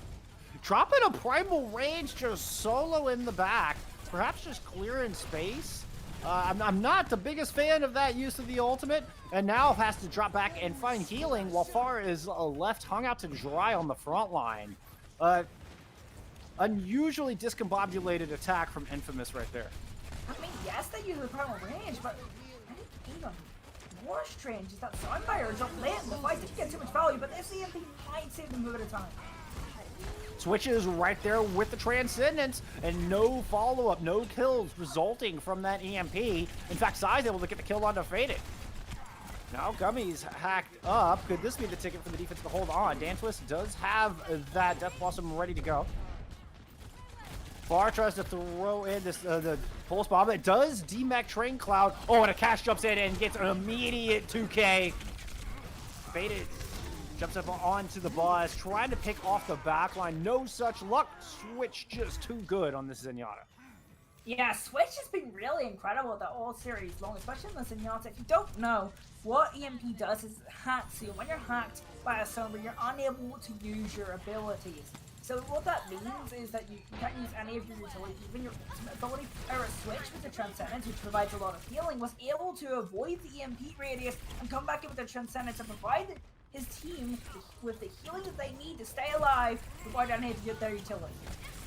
And not only does it strip your ults and your cooldowns, but it removes any shields, which is a left switch in a very vulnerable spot. Instead, he's the team savior of point B. Now on to point C. It's a bit of a trade back and forth. Both teams, 4 members remaining. Cash drops a Primal Rage, moves up to the high ground. Dan Twist teleports up to the top to greet him, force him back down, not allow him to take that advantageous position. Nice! Blink. Oh, but Train Cloud eats the pulse. Oh, it looked so good, but Train Cloud was ready for it with the defense matrix and not allow the opening kill from far. Actually, something really interesting there is it was actually stuck onto the Moira. However, the Moira then just like hit it, and then it got caught by the matrix and making up afterwards. Yeah, an interesting mechanic. Dan Twist now throwing the Death Blossom into the back, able to pick up to make that 3 for the Reaper player, and slowing down this wicked pace that Infamous is setting. Yeah, it looks cool at Forget those 2 kills, however, those kills realistically mean nothing. The offense is still going to have to reset and push back in. I mean, it does discombobulate the defense and what they're planning, however, I think all numbers will be back for this next fight. Yeah, I mean, I guess, Far was able to build up towards another pulse bomb. But yeah, past that, it doesn't have a whole lot of value in this next engagement. What does give a lot of value will be this Transcendence, assuming they can stay alive. Kitty King cannot. Though there are no reses, the Transcendence does come out to try to heal up the team, but they're going to have to win this fight fast. Faded goes down. That's a good start. You see Dan Twist trying to get out of there, but no, was surrounded. Gets sent back to spawn. Akash is going to take Train Cloud out. Sai still manages to put down some damage, but there's the Mercy just in time to heal up Sai, and Infamous pushing in a full 6-man strength into the back of point C. That's a pretty cool self-destruct from Train Cloud into the tunnel, which makes it really hard for the Mercy to dodge. And they do lose one of their main resources, however, Akash able to take down Faded, and Faded's the most important resource for the defense. Oh, and not able to get that Primal Rage up in time. Large stall potential absent from the defenders, and Akash is free to drop that Primal Rage. Try to focus down the Lucio, gets knocked up in the air, but he's able to wall ride a little bit, avoid the juggle. Devaluing that Primal Rage ever so slightly, but the self-destruct will eventually take him down. Transcendence now coming out to try to help push this thing the last 2.74 meters home. Faded does return with that Primal Rage to try to stall, but gets off the cart, and it just rolls on in. 1 minute and 23 seconds left on the clock. Oh, I think a misplay from Faded there. Did not need to jump off the cart. You got to buy as much time as you can. I think that's a couple misplays from Faded on that last point. The fight where Kitty King got caught out by the self-destruct. Faded went in aggressive, trying to get the kill on the switch and nullify the healing, however, just couldn't pick up that kill. Then the second re-engagement on the end of point C didn't quite get any sort of value, and of course, not getting enough time off the clock as they maybe could have in the very, very end of that last fight. And I feel like this game sort of gotten into their head. Akash has just been the better main tank since Volskaya Industries, and I think it's pretty tough to accept for Faded, who had a really good start in this series, especially on control, looked like the better main tank, but now, since Akash has been getting those resources and had maps that favors their preferred hero, Faded's been struggling, and it's been very apparent so far in these past 2 maps. Well, we said early on, Infamous has 2 steps to claim that second place spot and move on to Contenders proper. Step number 1, beat Last Hope, and they are now on match point. 1 good defense here, and they'll have this W under their belt and can move in tomorrow's match with Kratos with confidence and drive. Sai sticking with the Ash, hoping that the long distance high ground control can shut down Last Hope once again. Yeah, I mean, they've also got 1 minute 23 on the clock, so they have multiple options. So what they can do is they can just make these defense fights as long as possible and just dwindle Last Hope down to overtime, which means it's not possible for them to lose this map and lose momentum in this series. It just looks really strong right now for Infamous. Yeah, not so important. Well, Doesn't have to be super clean team fights every time. If Infamous can keep pressure on, they can just keep forcing out ultimates and keep burning down that clock. Tanks of Last Hope pushing up to the high ground while Noxious is trying to move through main. Dantwist gets caught out, I believe, trying to circle around coast, but now Last Hope looking to push in with a 5v6 as they move into the bottom floor of Hotel. This is such a weird composition from the offense. It's programmed to benefit off Chaos because you've got the Roadhog, who is the chaotic hero. Isn't exactly, you know, the most teamwork capable hero of in Overwatch. That's what the composition's built to do, and that's exactly what Noxious is doing, causing chaos. Yeah, Noxious taking down Sai and then punishing the res. Far able to win the Tracer duel. But Gummy's going down super low, does get demeched by Autumn Souls. Autumn Souls then taken out in return. Our res available for Last Hope. So it's back to a 5v3 favoring the attackers. A Cash discorded, forced to get out of there. You can't stick around. There might be a chance for a recontest here, Ocean. Yeah, they have the opportunity to recontest. The Cash getting ready to go. And they will go for it. They have the Witcher on the point and the ball ready as well. The Cash got hooked and deleted, but the big old Butler puts his feet on the point just in time to stall. Pulse Bomb comes out from far, is going to take down Noxious, and the Transcendence used from Last Hope to try to hang on. They know they're so close to picking up point A. They want to invest ultimates into taking it home, but they've got to deal with Far and Sai. Sai goes down, but you still have the Tracer on the point, making life oh so difficult for Last Hope. And Infamous move in the final Twilight seconds to hang on to point A. What a beautiful recontest for Infamous, but we actually saw both the strengths and the weaknesses of this crazy composition we're seeing from the offense. You know, we saw the chaos that led to them getting those quick picks and getting them onto point A. However, the problem is they don't have the sustainability to stay on point A, and when the recontest came in, they had nothing. They had no defensive resources to keep them alive, and it meant the Infamous were able to come back in. Now Dan's moving over to the Echo. The Cash gets hooked in once again. Faded landing those. Then Cash falls early. Can they get the res off this time? They can. Valkyrie used to ensure that Kitty King does not go down this time. And the Cash rises with no vigor. Takes Autumn Souls out of the fight. Faded is anti. No take a breather for you, my friend. As he falls back down Main Street. And Sai continues to rain damage from the high ground. What a strong Valkyrie usage from Kitty King. It was nigh on impossible to get that Resurrect onto the Winston just because of where Cash was located after getting hooked by Faded. However, with the Valkyrie, it's a little bit extra mobility and a little bit harder to take out. Kitty King was able to get that Resurrect up and get their main tank back in the fight. The Cash using the Primal Rage on that coast could be dangerous, but Faded rising to the challenge, takes the Cash down once again. I don't think there's any res heroics all the way over there. Noxious picks off Sai off the high ground. What a wonderful start. Follows it up with a beautiful flick headshot on the far. And Noxious single-handedly escorting his team onto this objective. Well, I say single-handedly, Bob did some things there to assist in that regard. Yeah, Bob certainly did something. I think that's cool for Last Hope that they're finally able to get point and get going. They're still in this map, however, I think Infamous, you're happy with that because you've got so much time off the clock, and if you can just take as many fights as possible and get down to the last fight, you have the opportunity of maybe winning that last fight or just dwindling it down to overtime, where Last Hope aren't in a situation where they can win the map. A Cash in that vein is going to switch to the Wrecking Ball just to try to see if they can get two good fights here, even if they lose them both. Like I said, it's going to take a ton of time. Both support ults online for the attacking team. Dantwist approaching that duplicate, but not quite ready yet. As defense sets up on the high ground, Dantwist trying to go challenge, but it's a big shot from the Viper. Sai, oh so dangerous with this Ashe. Now, Sai's discorded up. They know that's a big threat. Oh, Kitty King goes down. Noxious, once again, the hero that Last Hope needs.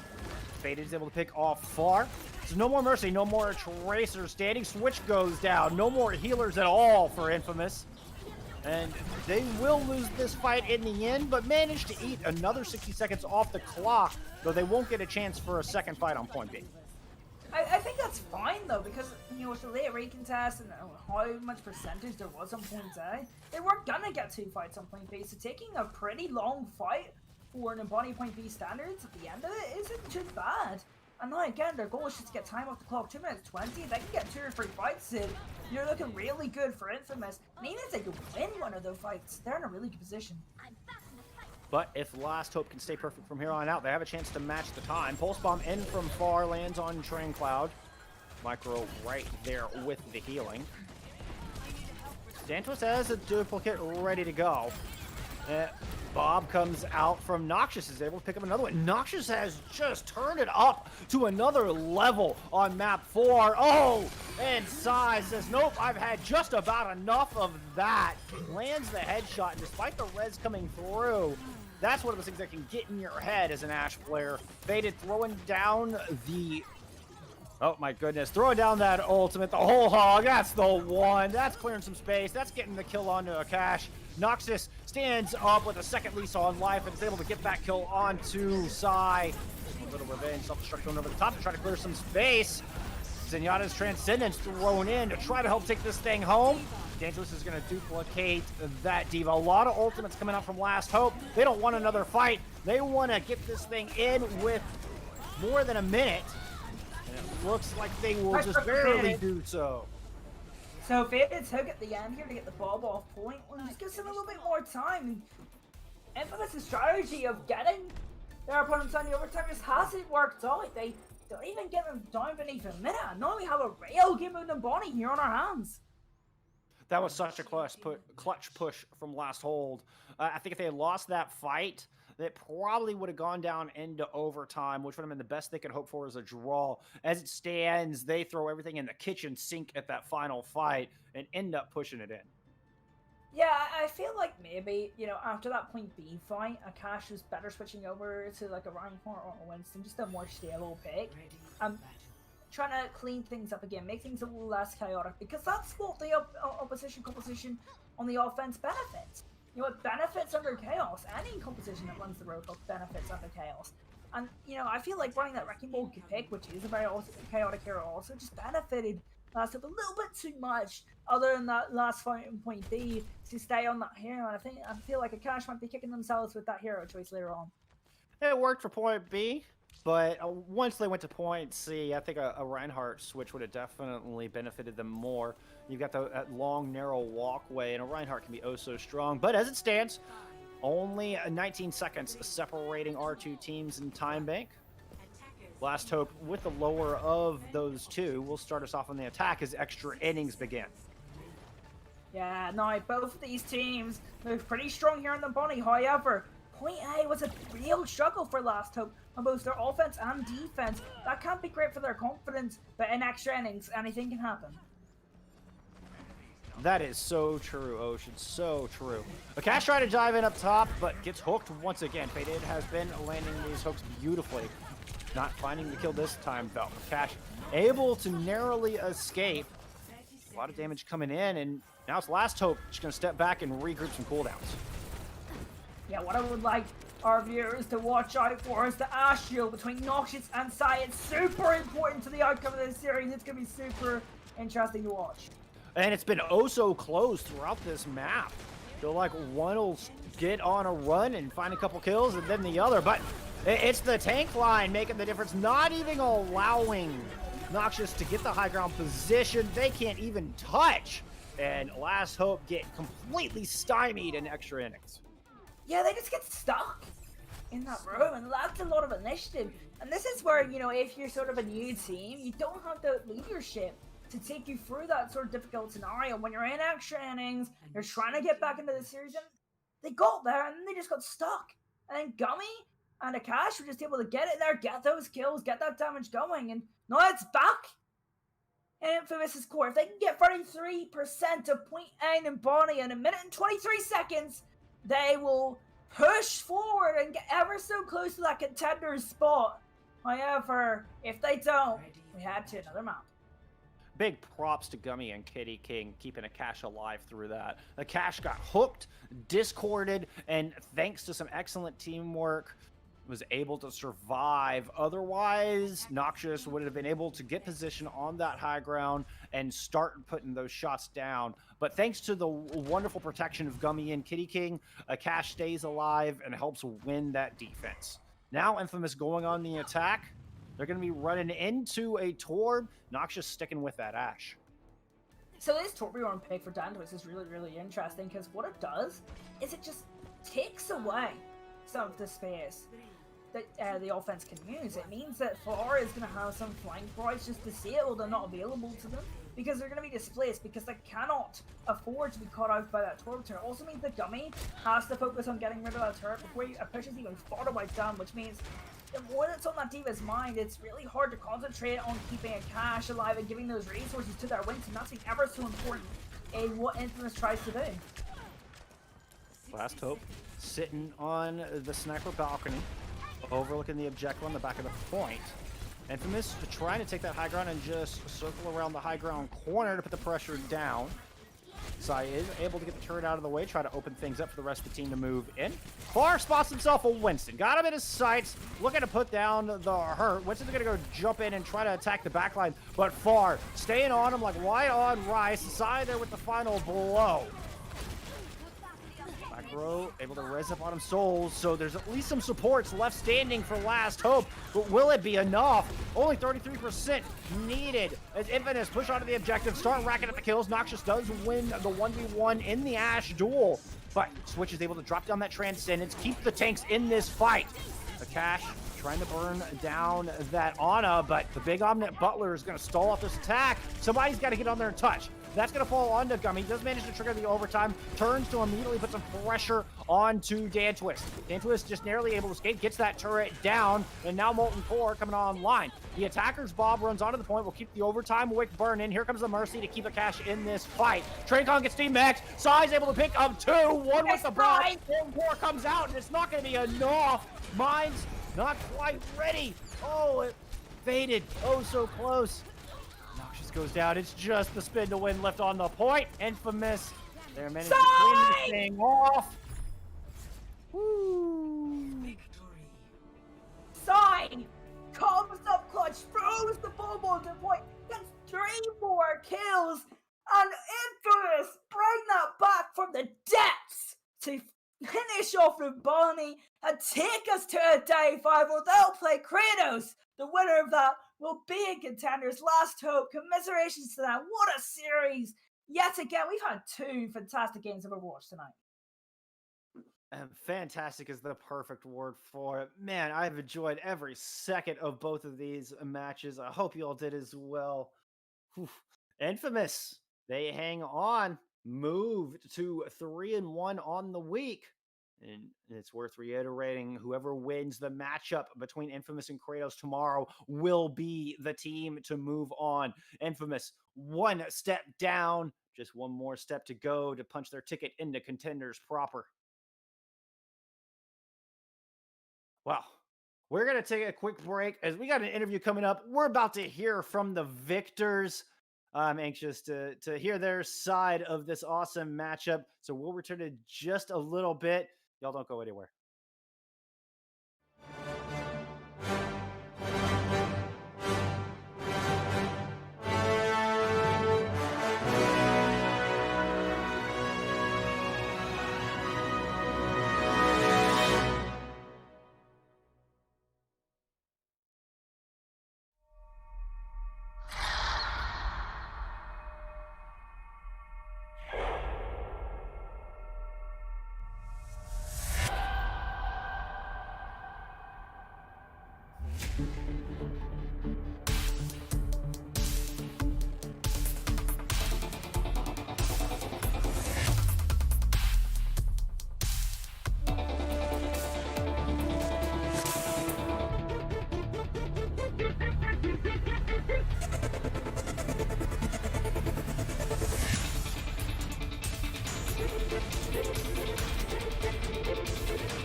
Welcome back. We are here with Far, DPS player for Infamous. Our victors here today in their 3-1 win over Last Hope. Congratulations, my friend. Thank you for joining us. Yeah, thank you. Glad to be here.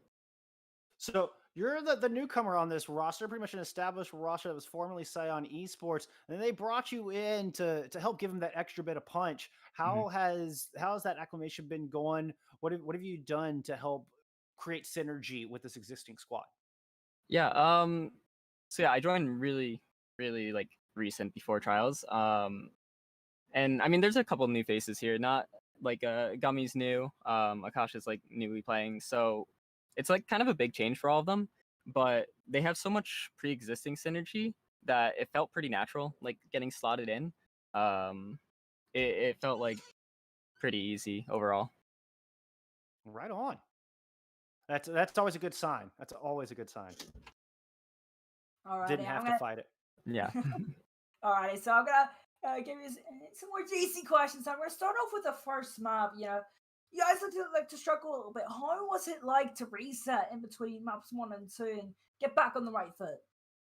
Yeah, it wasn't too bad. Like a lot of players are young. A lot of players freak out, but once you go onto the map, you always like reset fresh every single map. That's just a given. So we didn't really care much. Like losing the first map, it's really just not a big deal, and winning the series is what's important. All right, that's a great answer. Second of all, so you guys seem to have a bit of an advantage on Volskaya Industries and Numbani, and that's sort of a thing we've seen tonight in particular, where the teams who are just more compact with their main tank, giving their main tank their resources, tend to have an advantage on those maps. Do you think you guys were just better than Last Hope at giving Akash the resources that they needed? Yeah, I think so. I think we knew how to coordinate between each other better and like take control. We had a lot more space on a lot of maps. Alrighty, so this is the last question, a little bit juicy, gives you a chance to show a little bit of personality. Do you think anyone on Last Hope, cost them a little bit today? Anyone that maybe made a couple of mistakes that you want to call it a little bit? No one's terrible on that team, but there's no one that stands out too hard either, which is I like it. Yeah, there's no carry, but maybe soon I want to see someone step up on that team and really start carrying. Alrighty, great answers to those questions. Well, last question before we let you go. You're going to play Kratos tomorrow. The winner of that match will claim second place in trials and move on into contenders proper. Is there any special preparations, anything you're looking out for heading into day 5? I mean, we know that's basically the important match. We know that settles everything. So obviously we're gonna go at that like 100% and put everything into it. I for one cannot wait. Yeah, it'll be a really good match. They're a pretty good team. Awesome. Before we let you go, anybody you wanted to give shout outs to, perhaps plug your Twitter or something of the like? Yeah, follow me on Twitter, bar_W. Boom. There you have it. Short and sweet. Well, thank you once again for the interview, my friend. Congratulations on the victory today. Good luck tomorrow. Yeah, thank you for having me. Well, that is going to conclude our broadcast. Before we go, just a reminder that we do have signups currently open for the Trial of Champions. Not only is there a $3,000 prize pool for that tournament happening on October 14th, but top 2 teams will move on into contenders trials for November. So if you think you're a champion, sign up for Trial of Champions. Go to elohell.gg/TOC for more information. But any closing thoughts, Ocean, before I send us home? I mean, just what a privilege it's been here to casting these 2 games, these 2 fabulous games of Overwatch on day 4 of Contenders Trials. And we are set up for an awesome Group B tomorrow in a match between Infamous and Kratos. It's going to be super exciting. You got to tune in tomorrow here on the Elohell Esports Events channel. Oh, I'm excited. I'm truly anxious for it. It's gonna be fire. Cannot wait for tomorrow, but we are done for today. Thank you so much for hanging out with us. Big shout out to Connor and our producer in the back. Thank you so much, Elo Hell, for having us. Y'all look out for each other in game and out. We will see y'all later.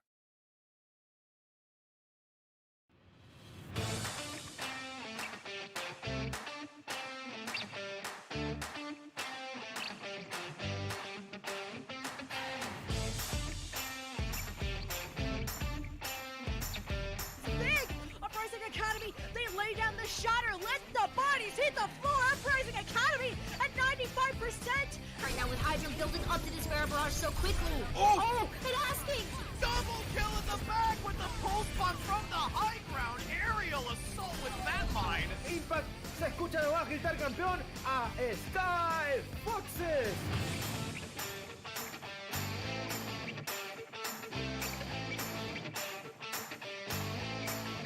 Holy cow.